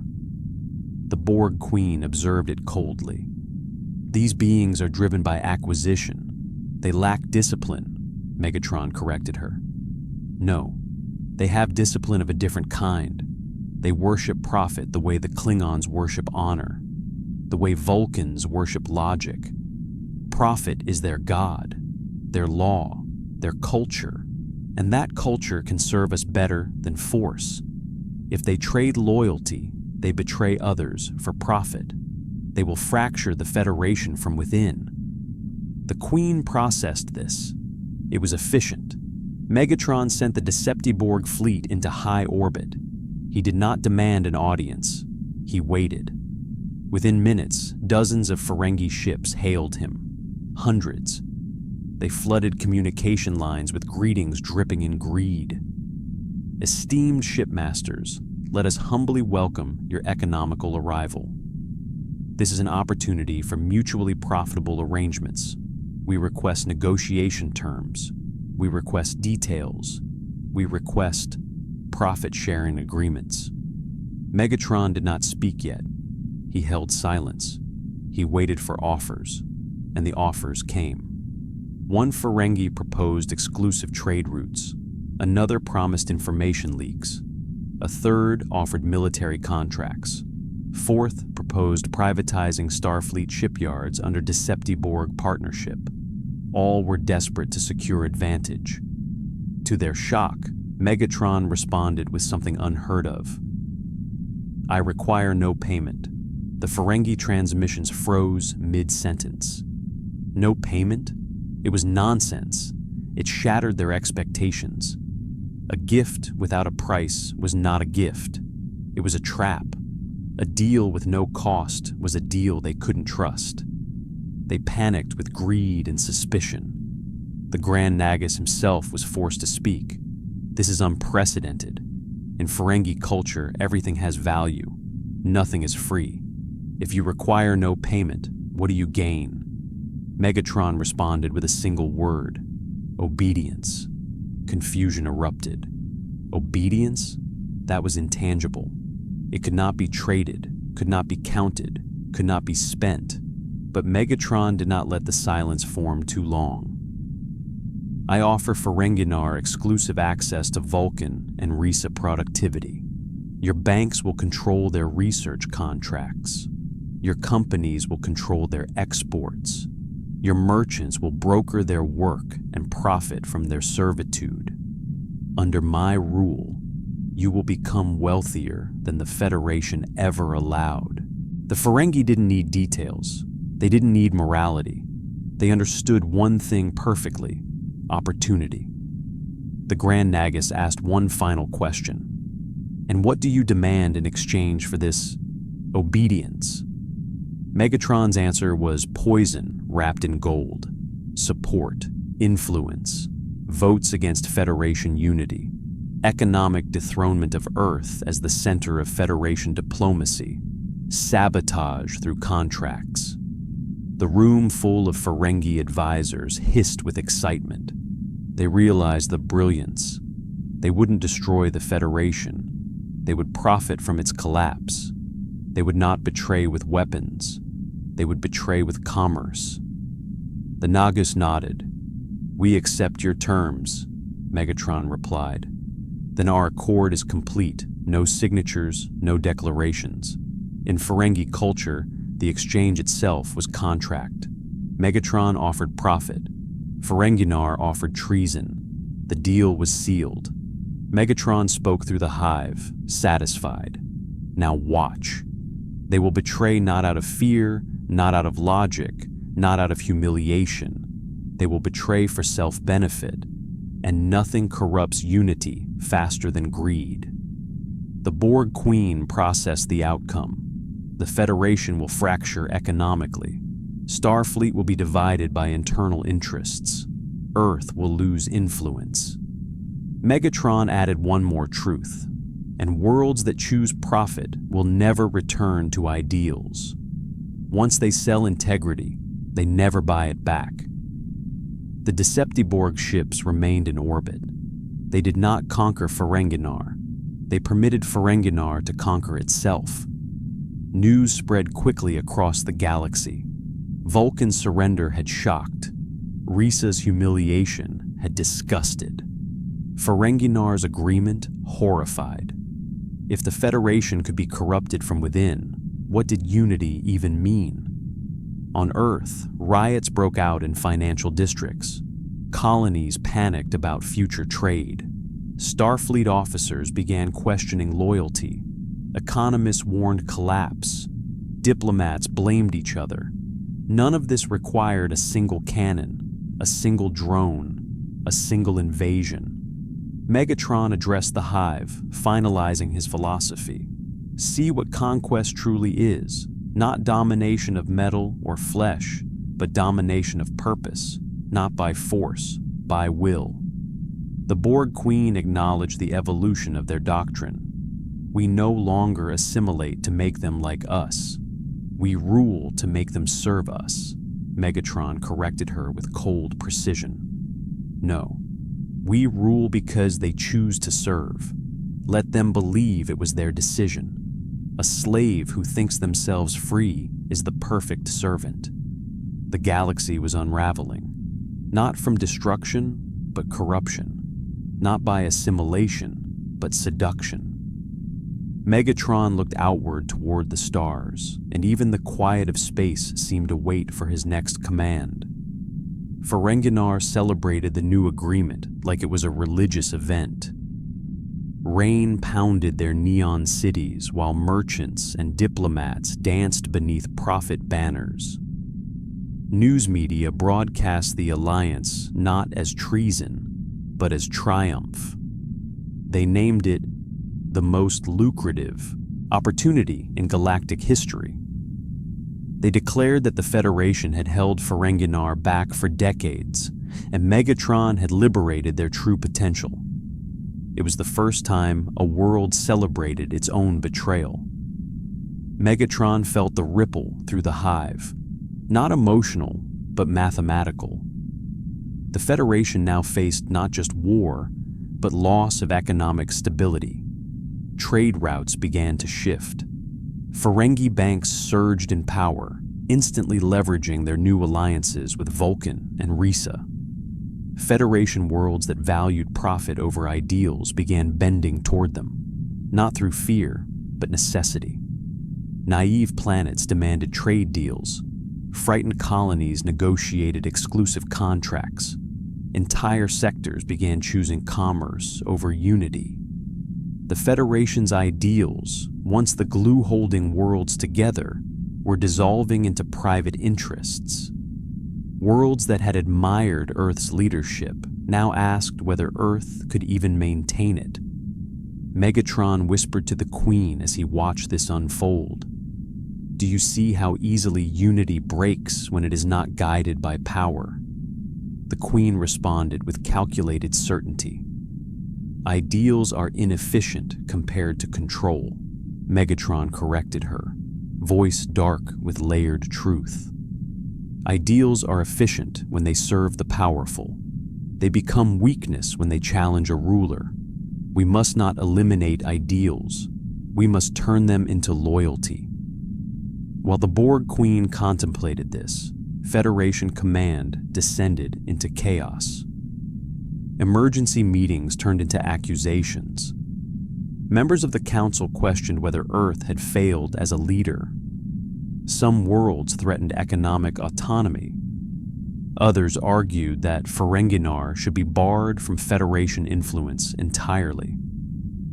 Then the real fear surfaced. What if more worlds surrendered willingly? Megatron expected this question. He monitored the council chambers through the hive, watching them argue with panic. They screamed at each other about ethics, laws, betrayal, sovereignty. And in their panic, they missed the obvious truth. Nothing could be done without turning the Federation into something it never wanted to become. If they punished Ferenginar, they would become tyrants themselves. If they did nothing, more worlds would join Megatron. They were trapped by their own ideals. Megatron admired it. Ideology is the most fragile armor. It protects until it must act. Then it shatters. The Borg Queen asked the necessary strategic question. Which world will we target next? Megatron did not rush to answer. He studied the Federation's panic, scanning worlds where ideals were most cherished, where peace was most sacred, where diplomacy defined culture. These worlds lacked ships, lacked armies, lacked power, but they held pride. Pride that could be broken like glass. He chose Beta Z. The Borg Queen sensed something different in this selection. Why Beta Z? It holds no key strategic value beyond telepathy. It is peaceful. It is fragile. Megatron spoke with finality. Beta Z will not be conquered. They will be humiliated. The Hive did not understand humiliation yet. They only understood outcomes, Megatron clarified. Betazoids sense emotion. They read minds. They believe understanding gives them advantage. I will crush their certainty and turn their pride into service. The Queen processed this as psychological warfare. You will break them through inferiority, Megatron answered. No, I will break them through exposure. The collective pulsed, intrigued. Betazoids value empathy. They pride themselves on truth and transparency. They believe no lies can deceive them. They believe no mind can hide. They believe they are above manipulation. Megatron was about to show them a mind they couldn't read. The fleet began preparations to warp, but Megatron halted them. No warships, he commanded. Send a single cube. Minimal force. The Queen accepted, but asked why. You want them to believe we are weak? Megatron responded. I want them to believe they have power. Then I will take it from them. Meanwhile, Vulcan continued efficient production under subjugation. Risa continued its enslaved paradise. Ferenginar began distributing contracts that strained Federation unity further. And in the center of it all, Starfleet wrestled with a war it did not understand. Because no weapons had been fired, no worlds obliterated, and yet the Federation was collapsing from within. A single cube detached from Borg territory and entered warp. It traveled without escort. It traveled without Megatron physically present. But Megatron was watching through the hive as though it was an extension of his mind. As the cube crossed into Beta Z's space, Megatron spoke to the Queen with quiet certainty. They will assume they can sense our intentions. They will assume empathy protects them. They will assume we can be reasoned with. The Queen asked a final question. What will you do when they attempt to read your thoughts? Megatron's answer was simple and merciless. I will let them see me. The cube slowed as it approached Beta Z. Its shadow loomed over a world of gardens, temples, mental clarity, and peace. Betazoids gathered their diplomats. Empaths prepared themselves to confront this new threat with understanding rather than violence. Megatron prepared as well, not for war, but for something far more devastating. He prepared to let them read a mind forged only for conquest. The Borg cube did not threaten Beta Z with weapons. It positioned itself silently in orbit, broadcasting nothing but its presence. That silence alone terrified the Federation Council, who watched helplessly from subspace channels. Betazoids, however, felt something else: uncertainty. They sensed only faint signals from the cube, not the cold precision of the Borg mind, nor the controlled hunger it usually projected. Someone was blocking their empathic reach. Betas treated it as a diplomatic encounter. Megatron was pleased. Diplomacy is surrender disguised as negotiation. Delegation arrived on the surface, gathered at the sacred circle of grand thought. Priests wearing white robes, high diplomats in crystal thread garments, empaths trained since birth. They spoke softly among themselves. They believed they could feel intention, even if they could not detect details. But they felt nothing from the invading presence. Their pride made them mistake that void for opportunity. If we cannot sense intent, we can shape it, said one diplomat. We will show them peace, and they will reflect it, a priest added. Megatron heard every word. He admired their certainty. Confidence makes failure exquisite. Then the Borg transmission began. A voice reached the planet's entire population at once. It was not the monotone of the hive. It was Megatron himself. People of Beta Z, you believe yourselves enlightened. You believe emotions make you wise. You believe truth is your weapon. Megatron let the silence hold for a moment. I offer you mine. Then without warning, he opened his mind. Betazoids felt the intrusion before they saw anything. A force tore through their psychic senses like a storm ripping trees from soil. Empaths clutched their heads. Children screamed. Priests collapsed. Minds recoiled violently from the sensation. It was not anger they sensed, not rage, not hatred.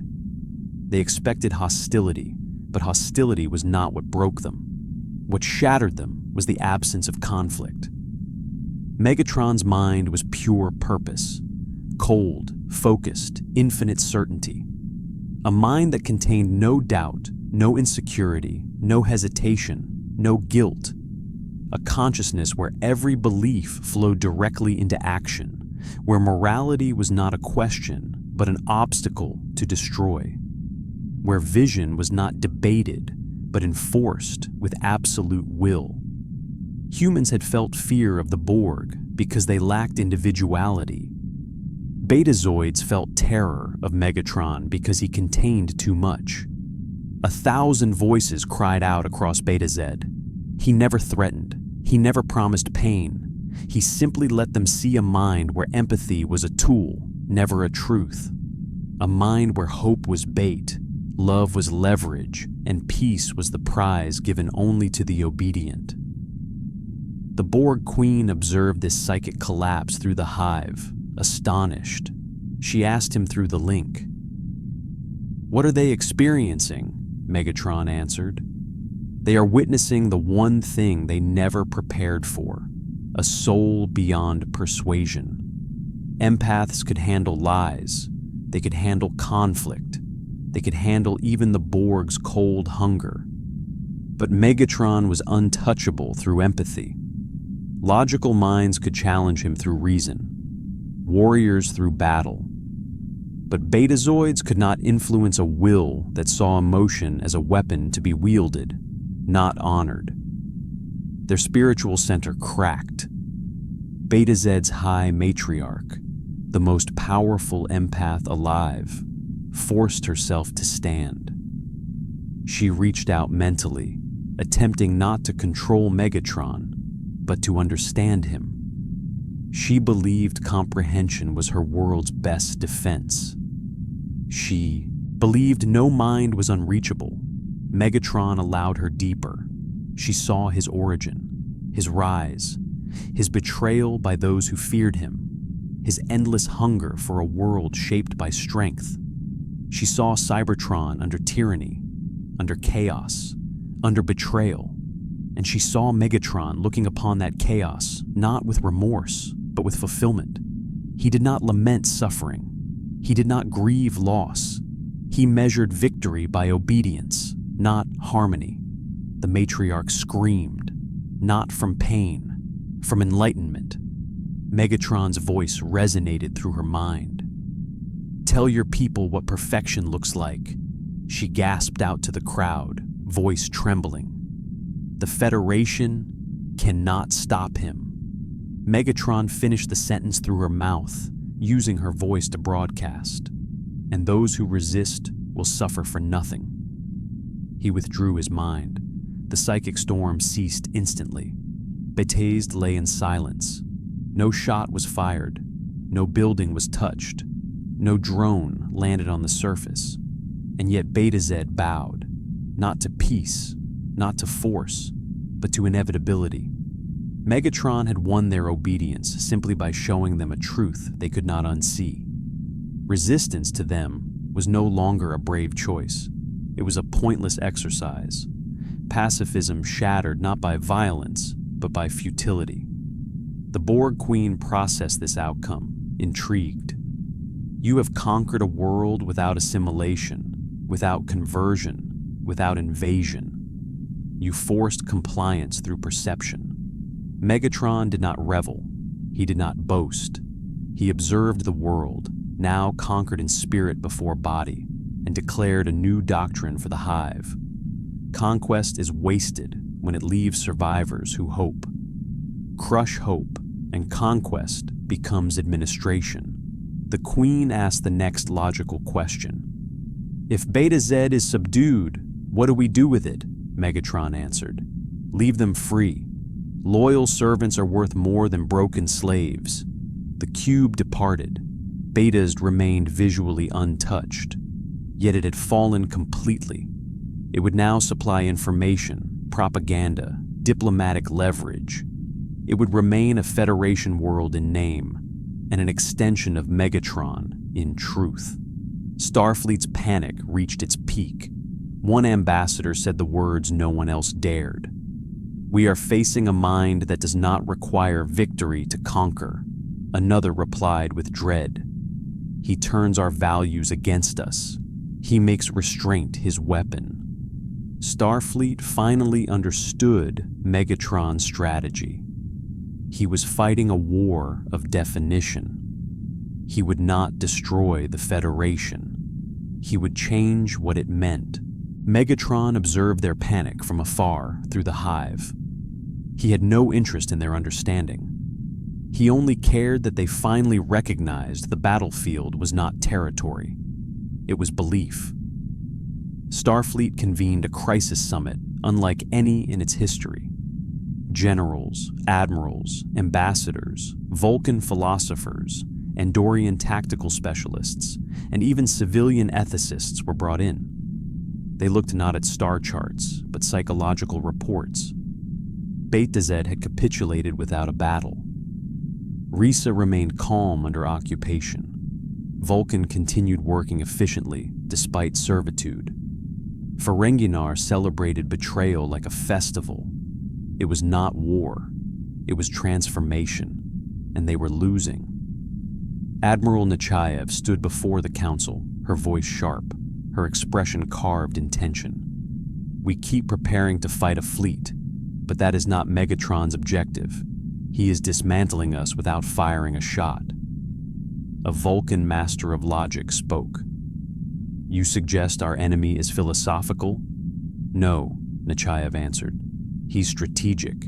He's using our own values as weapons. He's making us choose between what we believe and what we must do to survive. Either path weakens us. Picard spoke next. He is forcing us to abandon our principles so that we become something unrecognizable. If we sacrifice our ideals to defeat him, then we have already lost. Silence threatened the room like a void. Many of them suspected this. Hearing it spoken aloud made the fear tangible. On Vulcan, Megatron observed the mining and refinement processes happening beneath the surface. The Borg had created harvesters embedded deep into the crust. Heat, pressure, and geological stability were no longer obstacles. Vulcan was providing the greatest source of raw material the hive had ever possessed. Entire oceanic platforms were transformed into nanoforges. Tectonic heat vents now fueled conversion reactors. The Vulcans worked willingly. They believed serving efficiently was logical. They believed the Borg alliance minimized suffering. They believed Megatron was a temporary necessity. Megatron corrected them through the hive. You are not serving temporarily. You are serving a future. The Vulcans did not resist. The goal was what mattered to them. The objective, the function, the logic. Megatron allowed them to continue believing they acted for their own reasons. Let logic guide them, he mused. Logic was a leash far stronger than fear. The Borg Queen observed Megatron's rising influence and asked a question she had been calculating for days. You reshape cultures without assimilation, yet assimilation is our directive. Should we not force unity? Megatron disagreed. Unity must be desired, Queen. If they resist, they consume resources. If they submit willingly, they become resources. The Queen adapted her thinking. Submission without assimilation reduces drone output, but it increases collaboration efficiency, Megatron concluded. Conquest is not control. Conquest is belief. We will conquer what they believe, not what they are. The Borg began evolving from a hive of forced obedience to a hive of manipulated purpose. It unnerved even them. For a moment, their singular goal expanded beyond perfection. They were no longer assimilating biology. They were assimilating ideology. On Risa, the host world of pleasure and diplomacy, new tourism restrictions appeared, not as a punishment, but as a market. Starfleet diplomats quietly purchased time with Rizian negotiation counselors to cope with the stress of galactic collapse. The Borg taxed those services. They profited from Federation panic. On Ferenginar, megabanks charged handling fees to assist Federation worlds struggling economically. These fees financed Borg infrastructure, quietly, efficiently. The Federation was funding its enemy, On Beta Z, ambassadors began issuing psychic advisories, urging citizens to avoid mind-reading any Borg transmissions for their own mental safety. Fear became etiquette. Etiquette became policy. The Federation wasn't just losing territory, it was losing definition. At a covert Starfleet meeting, Section 31 delivered their conclusion. Megatron must not be defeated. He must be removed from the galaxy entirely, Riker demanded. Removed how? What weapon do we possess that can destroy something like him? Section 31 showed a device sealed inside an artificial stasis chamber, a weapon banned from Federation knowledge, a temporal displacement warhead, not designed to kill, designed to erase. Picard stood, outraged. That weapon violates every treaty. To use it is to abandon our principles. An agent from Section 31 stepped forward. With respect, Captain, we are already abandoning them.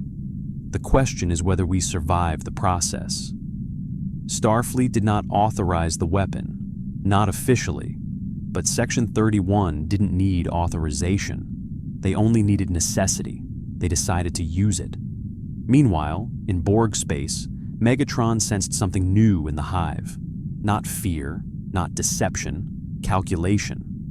The Queen was analyzing him, not as an ally, not as a tool, but as a potential obstacle, not an immediate threat, but an eventual one. Megatron had expected this. He admired that she had the courage to even consider betrayal after everything she had seen. You are learning, Queen. You are evolving. You are not attempting to assassinate me. You are calculating the cost of doing so. The Queen did not deny it. You are altering the collective. Change without assimilation is risk. We must evaluate all risks, Megatron replied sharply. Then calculate this. I am not changing the Borg. I am expanding you. They do not realize they serve us, but they do. To the Queen, the word us was the most dangerous thing he had said. It implied partnership, not assimilation, not domination, but alliance. That was something the Borg had never been designed to comprehend. Cooperation was vulnerability. Partnership was inefficiency. And yet Megatron had created the most powerful alliance in Borg history. The Queen felt something unfamiliar, even to her, uncertainty. Megatron spoke as if sensing her hesitation. The Federation values identity. We will take that identity from them, not by force, by letting them abandon it. The Queen asked the next step. Which world will you break through ideology? Megatron answered, without hesitation. Earth. The word hit the hive like a seismic pulse. Earth was not strategic for resources, not for industry, not for culture alone, but symbolically, Earth was the Federation, the heart that pumped ideals into the galactic body. If Earth fell ideologically, the Federation would collapse willingly. But Megatron did not want Earth humbled. He wanted Earth to believe it could win. He wanted it to fight, to abandon principles, to destroy its own identity through desperation, not defeat. He wanted Earth to betray itself. Earth did not wait to be attacked. It mobilized as if the sky itself was collapsing. Starfleet ships were recalled from deep space patrols. Shipyards worked non-stop constructing vessels not intended for exploration, but war. Civilians rushed to enlist. Colonies begged for protection. The Federation formed its largest defensive fleet since the Dominion War. And through all of that panic, Megatron watched calmly through the hive network, like a hunter studying prey as it builds its own cage. The Borg Queen observed Earth's mobilization, interpreting it through cold metrics. They are preparing faster than expected. They are not surrendering like others. "Is this resistance efficient to crush?" Megatron replied with patient cruelty. "Do not mistake desperation for strength. Desperation breeds mistakes. Let them prepare. Let them think they can repel us." The Queen asked her next question. "If Earth is preparing to fight, when do we attack?" Megatron's answer was as heavy as a verdict. "We don't." The hive pulsed with shock. Even the Borg, beings without emotion, recognized contradiction. Earth was building fleets, readying for war. Yet Megatron refused battle. It made no logical sense. The Queen demanded explanation. "If we do not attack, then Earth strengthens. They will become a threat." Megatron corrected her. "Earth is trying to become something it is not. They are abandoning their ideals. They are preparing not to explore or protect, but to dominate. They are preparing to become tyrants to fight me. Let them." The Borg processed this strategy with difficulty. The Queen responded. "You want them to change themselves, to destroy their identity through conflict preparation." Megatron nodded mentally through the link. "Yes. If Earth sacrifices its values to defeat me, then I have conquered it without a single battle. They will change into a civilization worthy of conquest, not cooperation. I will not take away their ideals. They will discard them themselves." Down on Earth, councils debated emergency war ethics. Old rules protecting sapient rights were suspended temporarily. Starfleet opened research into weapons they had sworn to never build again. Section 31 accelerated its temporal warhead program in secret labs beneath Mars. Fear made them abandon principle after principle, one at a time. And each time a law was broken, each time an ideal was sacrificed, Megatron won without lifting a metal fist. The Queen questioned the long-term plan. Earth's transformation will take time. "Should we not apply pressure?" Megatron responded. "Pressure, yes. Invasion, no." He commanded the hive, "Go to Earth, not with a fleet, with a messenger." The Borg Queen hesitated. "A single drone?" Megatron answered. "Not a drone, a diplomat." This shocked even the Queen. Borg did not negotiate. Borg did not send representatives. Borg assimilated. Yet here was a new doctrine. Diplomacy, not of peace, but of conquest through influence. Megatron clarified. "Send them an emissary, one who offers them a choice, one who claims peace, one who offers freedom in exchange for their cooperation. Let them think they can avoid war through compromise." The Queen processed. "And when they refuse, they will feel war approaching. They will escalate further." Megatron agreed. "Yes, fear will not force Earth to surrender. Fear will force Earth to become us." The Queen prepared a representative drone, but Megatron intervened. Not a drone, a mind they respect.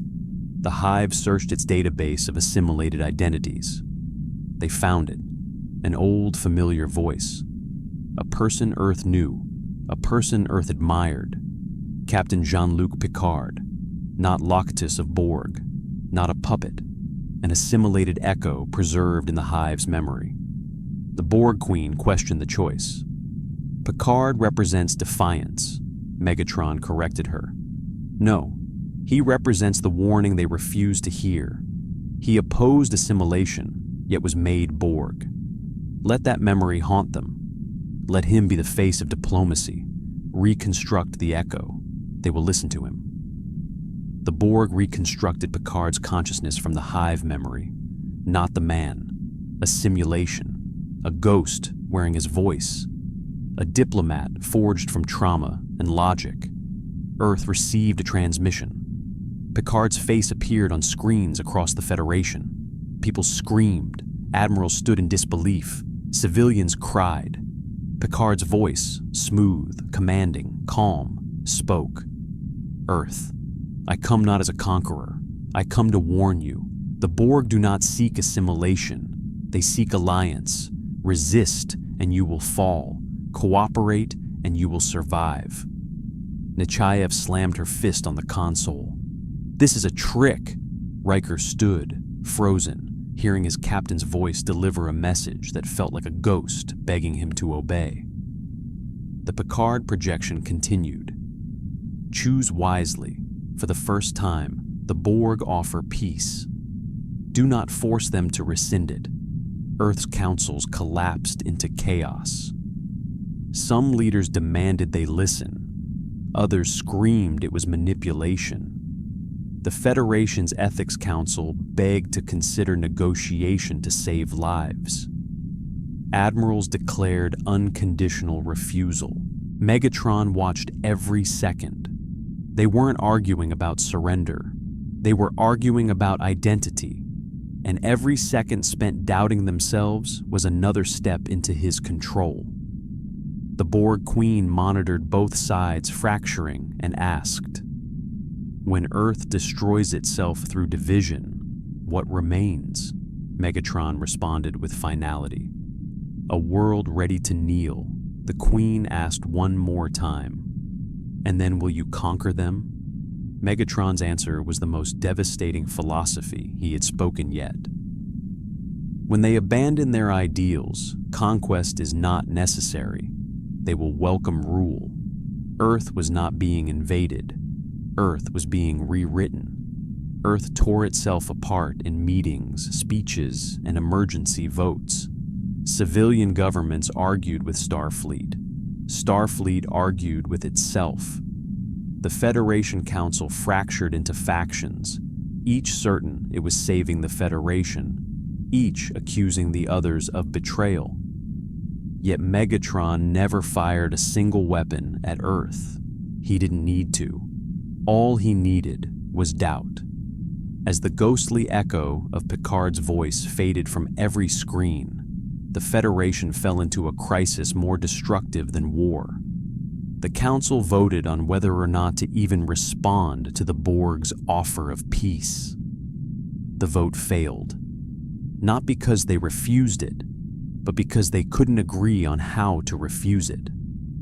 Megatron watched through the hive, amused. They believe they are preparing to resist me. They are only preparing to destroy themselves. The Borg Queen analyzed. They are dividing into three major factions: pacifists who want negotiation, militarists who demand total war, and moderates who seek controlled engagement. Megatron answered, "Yes, and none of them will accept the other. The Federation will break into ideology before it breaks into combat." On the floor of the council chambers, a shouting match erupted. Diplomats who spent decades preaching unity now hurled accusations. One Andorian ambassador shouted at a Vulcan official, "Your logic has surrendered our worlds," a Vulcan replied calmly. "You mistake logic for fear. Your passion clouds judgment." The room exploded again. Klingon observers laughed. Human diplomats pleaded for order. Betazoids sat trembling, terrified to read anyone's thoughts, afraid to see the chaos in every mind. The Federation, which had once prided itself on harmony, sounded more like a frightened marketplace, each world bargaining for its survival. Megatron observed the spectacle with satisfaction. They betray themselves better than I ever could. Meanwhile, Section 31 completed its temporal displacement warhead. It was hidden aboard a stealth ship beneath Mars. Its mission: destroy Megatron not in the present, but by erasing him from all timelines. Not to kill him, to make him never exist. But Section 31 underestimated one thing. The Borg hive sensed the ripples of temporal manipulation before the weapon was even launched. Quantum instability tickled the hive mind like static. The Queen responded immediately. Temporal disruption detected. A weapon is being prepared. Megatron didn't react with concern. He reacted with fascination. The Federation is prepared to destroy time itself to avoid surrender. They abandon ethics faster than worlds fall to our rule. Remarkable, the Borg Queen asked. Do we neutralize the weapon? Megatron shook his head, towering over the support rack where drones had resumed reinforcing his armor. No, let them build it. Let them show their true nature. Weapons of genocide, erasure, hypocrisy. When they use it, they will become the very monsters they claim to fear, the Queen questioned. What if it succeeds? Megatron spoke with thunderous certainty. It cannot. They do not understand my origin. They believe I am a single threat. They do not realize I am an idea. Even erased, the path of conquest they have chosen will continue. Even without me, they have already become everything they swore to fight. He leaned forward in the mechanical cradle, optics burning like twin stars. They cannot erase what they have already become. The Queen accepted his logic. Section 31 prepared to launch the temporal device. Earth's militarist faction pushed for war. The pacifist faction begged for negotiation. The moderates tried desperately to unify both, but unity was gone. In the middle of this turmoil, Megatron issued a transmission to Earth. It contained no threat, no demand, just words. You are evolving. The message made the Federation pause, not to reflect, but to panic. Evolving into what? They feared the answer.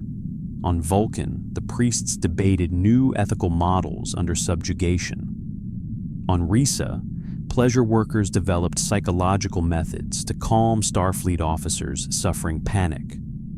On Ferenginar, traders designed new weapons contracts disguised as defensive commerce. On Beta Z, telepaths started teaching emotional suppression as survival philosophy, all of them beginning to think more like Megatron, not through force, not through ideology, but through necessity. Megatron spoke through the hive like a teacher concluding a lesson. A civilization does not fall when it is conquered. It falls when it imitates its conqueror, the Queen asked. When Earth abandons its ideals fully, what is the final step? Megatron answered in a voice like collapsing steel. Then we offer them purpose, not assimilation, not enslavement, not domination. Purpose. The Queen processed the concept. They will accept your leadership as a solution, Megatron corrected her. Not accept, demand. He turned his head toward the stars, sensing the Federation losing itself. When they can no longer sustain unity through ideals, they will seek unity through a leader, through strength, through fear, through authority. They will come to me. He did not plan to seize Earth. Earth would beg for him. Section 31 stealth vessel, the USS Black Dagger, prepared for launch beneath the surface of Mars. Its mission was secret, even from Starfleet Command. Most officers believed it was carrying experimental medical AI. Only the few operatives on board knew the truth. They were carrying a weapon meant to erase Megatron from existence, a temporal warhead powerful enough to wipe a mind from history. Earth was terrified, but fear had made it bold, reckless, and ready to break its own laws to survive. Megatron felt the quantum tremors through the hive network. The temporal weapon hummed like a frequency only he could hear. It was not threatening. It was pathetic. A desperate creation from a civilization trying to fight inevitability. The Borg Queen demanded action. If the weapon is launched, even if probability of success is low, a temporal shift could destabilize our evolution. Megatron responded without urgency. Let them deploy it. They will reveal the extent of their desperation. A federation that turns to temporal genocide is a federation begging for a tyrant to save them from themselves, the Queen calculated. If they violate all laws to protect their ideals, they destroy their ideals, Megatron answered. Yes, and then they will have no identity left except fear. The stealth vessel launched. Federation officials were not informed. Starfleet didn't authorize it. Section 31 acted independently, convinced they were saviors, blind to how much they already resembled their enemy. On Vulcan, drones monitored geological refineries. On Risa, disguised Borg algorithms tracked tourist psychology. On Ferenginar, ghost transactions laundered credits into Borg research. On Beta Z, priests held classes teaching how to suppress empathy to avoid psychic collapse. Each world no longer aligned with Federation ideals. They aligned with Megatron's philosophy without realizing it. Earth's warship fleet rushed into formation above the planet. Thousands of civilians watched from screens, proud of their world preparing for war. They clung to unity through fear, not diplomacy, through hostility, not cooperation, through strength, not principle. Megatron watched them with fascination, not hunger. They are trying to become me, the Borg Queen asked. Should we accelerate their transformation? Megatron responded. No, they are becoming exactly what they despise. Let them finish. Let them stare into the mirror they are building. On the Black Dagger, operatives armed the temporal warhead.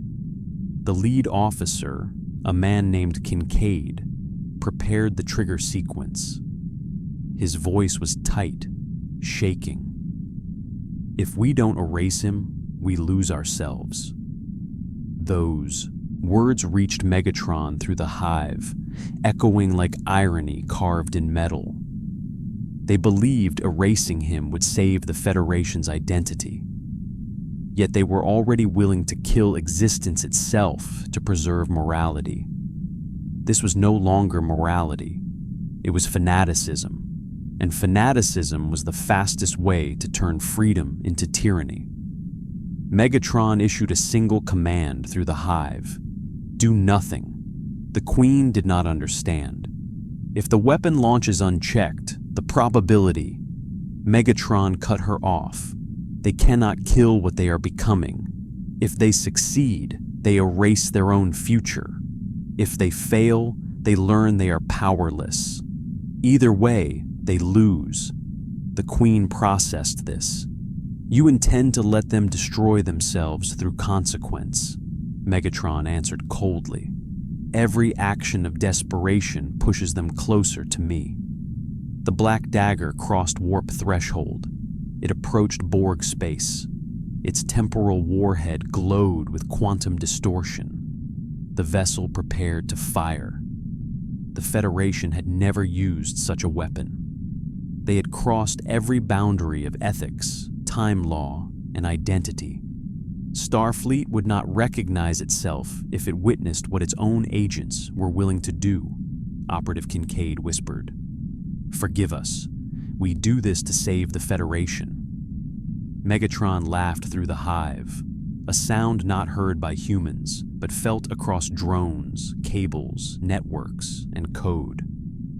They destroy themselves to save themselves. How poetic. The warhead deployed, time twisted, quantum disruption spread across space, rippling like broken glass across the timeline.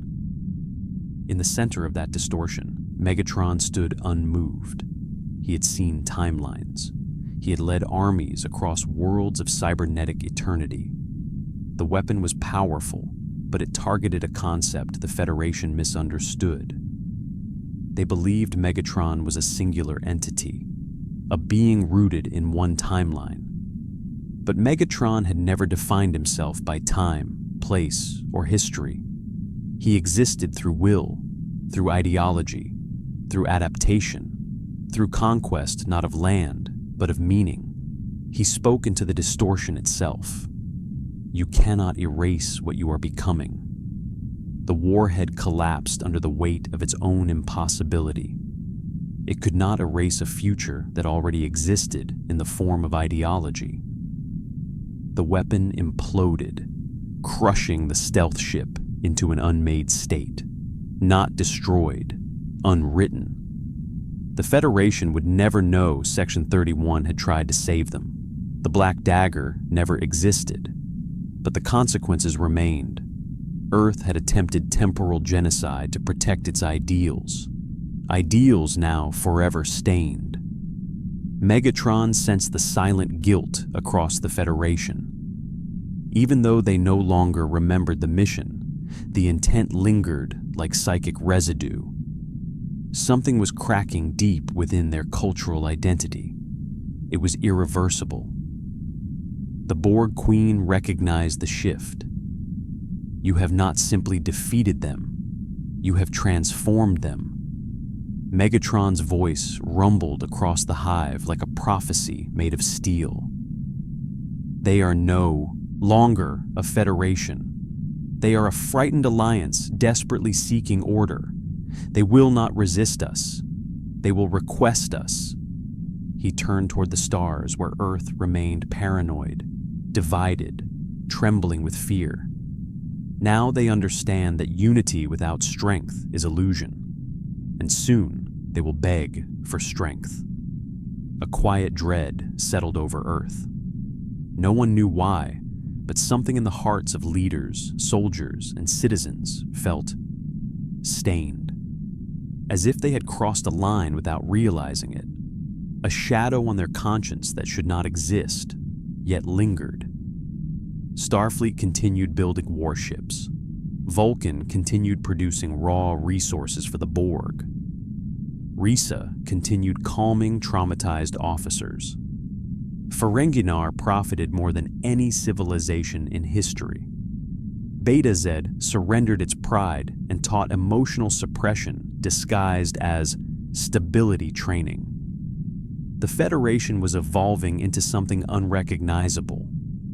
Earth tried to cling to its identity, but that identity was already eroding. They rewrote laws to support defensive militarization. They drafted civilian workers into ship manufacturing. Youth programs began training teenagers to serve the fleet. Exploration academies transformed into war academies. Diplomats became strategists. Philosophers became propagandists. Starfleet Command released a statement to reassure the galaxy. We remain protectors of peace, but peace must now be defended with strength. Megatron watched the broadcast through the hive. His eyes glowed with vindication. They speak my doctrine without knowing it. The Borg Queen processed the shift in Earth's public philosophy. They are merging ideals with authoritarian strategy, Megatron replied. Not merging, replacing. They no longer believe peace is the foundation. They believe strength is the prerequisite. Their morality now answers to their fear. Earth was preparing for a war not to protect unity, but to impose it. The Federation was becoming a military state in slow motion, Megatron added. When they lose peace, they will seek order. When they lose order, they will seek leadership. When their leaders fail, they will demand a new one. That will be me, the Queen asked. And the Borg will rule the galaxy through you? Megatron corrected her. No, the Borg will serve a vision greater than assimilation. You will rule through obedience. I will rule through will. The Queen processed this. You intend to create a new form of empire. Megatron answered, yes, an empire of ideology, not by force, not by technology, by purpose. On Earth, panic increased. They monitored Vulcan's success under occupation and saw no rebellion. They observed Risa's peaceful continuity under Borg control. They heard rumors of Ferenginar's profits soaring to unprecedented highs. They witnessed Beta Z adopting emotional suppression to survive the overwhelming mind of Megatron. And for the first time, Earth wondered if maybe, just maybe, surrender was not death. Maybe surrender was adaptation. Megatron sensed this truth spreading like infection. He spoke quietly to the hive. Hope is not my enemy. Hope is my servant.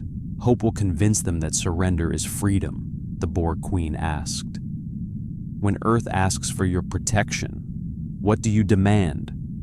Megatron raised his head, towering over drones still integrating more nanosynthetic plating into his chest and arms.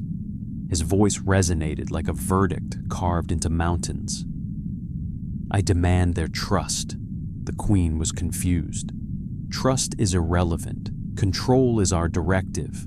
Megatron's optics burned brighter than ever. Control without trust requires endless resistance. Trust is the most efficient form of domination. If they trust me to lead them, they will enforce obedience on themselves. He paused, letting the idea take root in the hive. The perfect conquest leaves no tyrant to blame, only followers who believe they chose their chains. Earth prepared its final defense, not realizing it was only fortifying its despair. The Federation monitored its collapsing ethics while calling it unity. Worlds began whispering that maybe Megatron could provide something the Federation could not: stability. The Borg Queen finally understood. You will not conquer Earth. You will offer it salvation, Megatron answered simply. Yes, and they will take it. Across the hive, a new directive spread. Not a command, but a belief. The Borg would no longer convert through force. They would convert through purpose. Megatron looked toward Earth like an emperor examining a throne not yet claimed.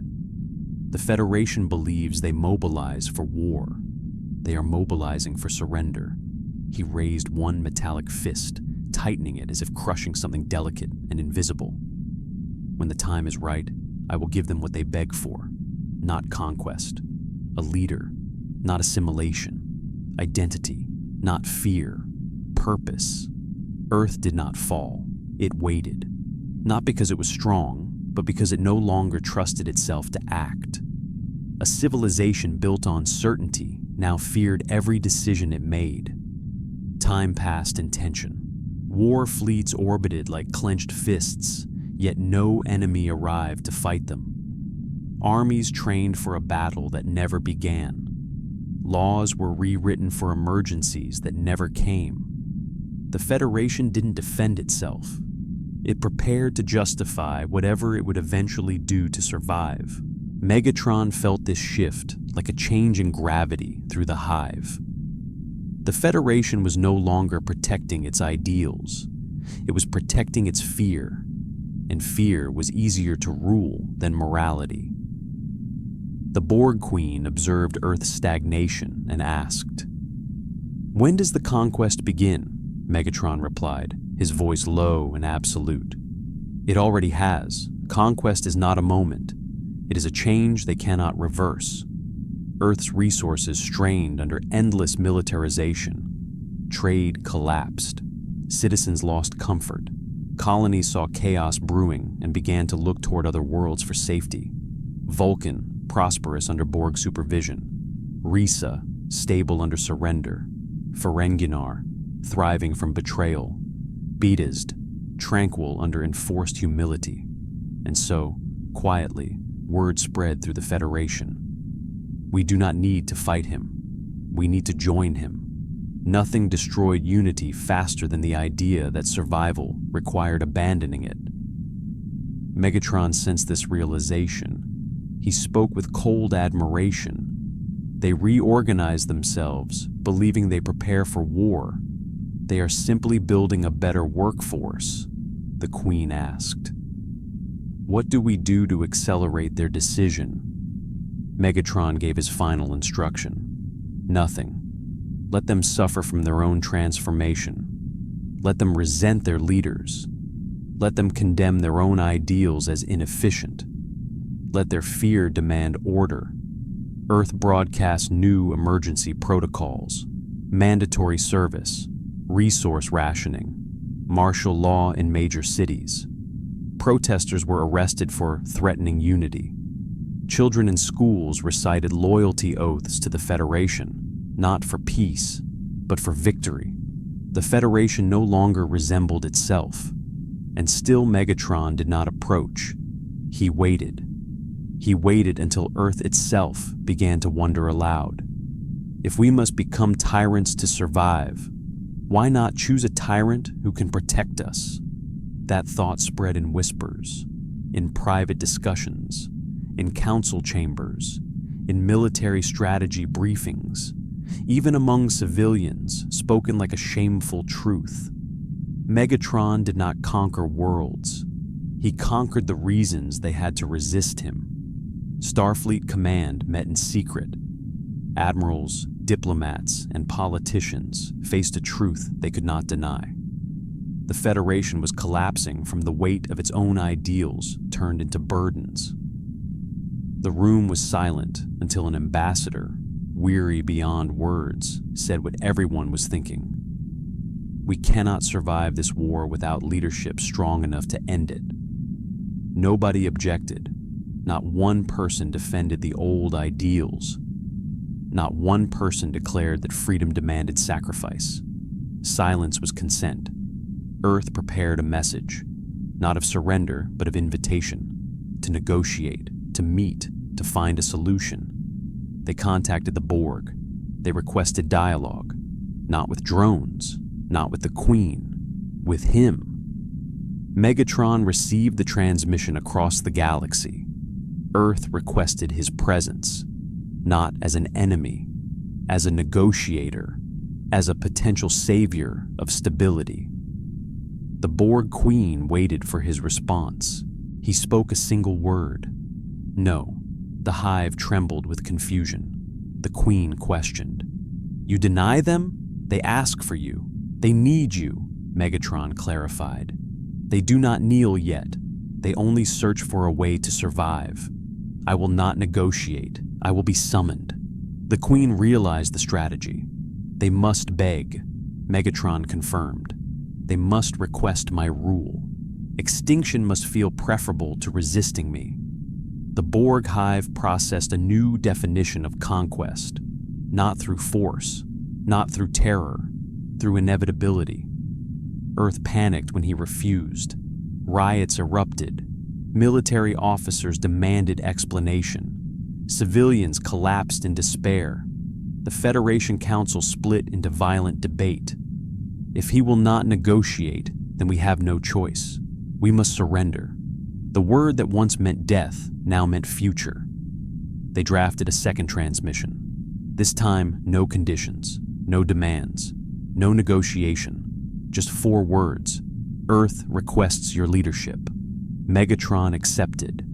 The Deceptiborg fleet prepared to descend. Earth did not mobilize against them. Earth prepared to welcome them.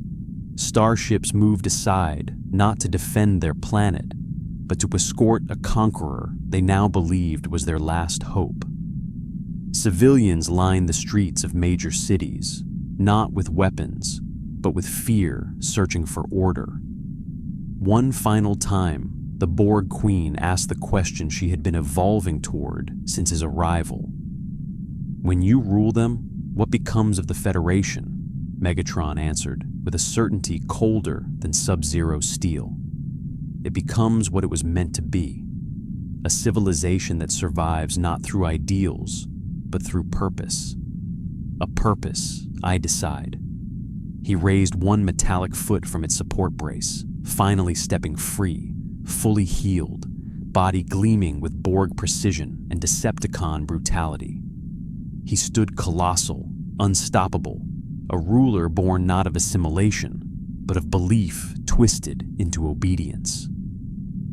Megatron spoke the final truth of his conquest. I did not conquer Earth. Earth conquered itself to serve me.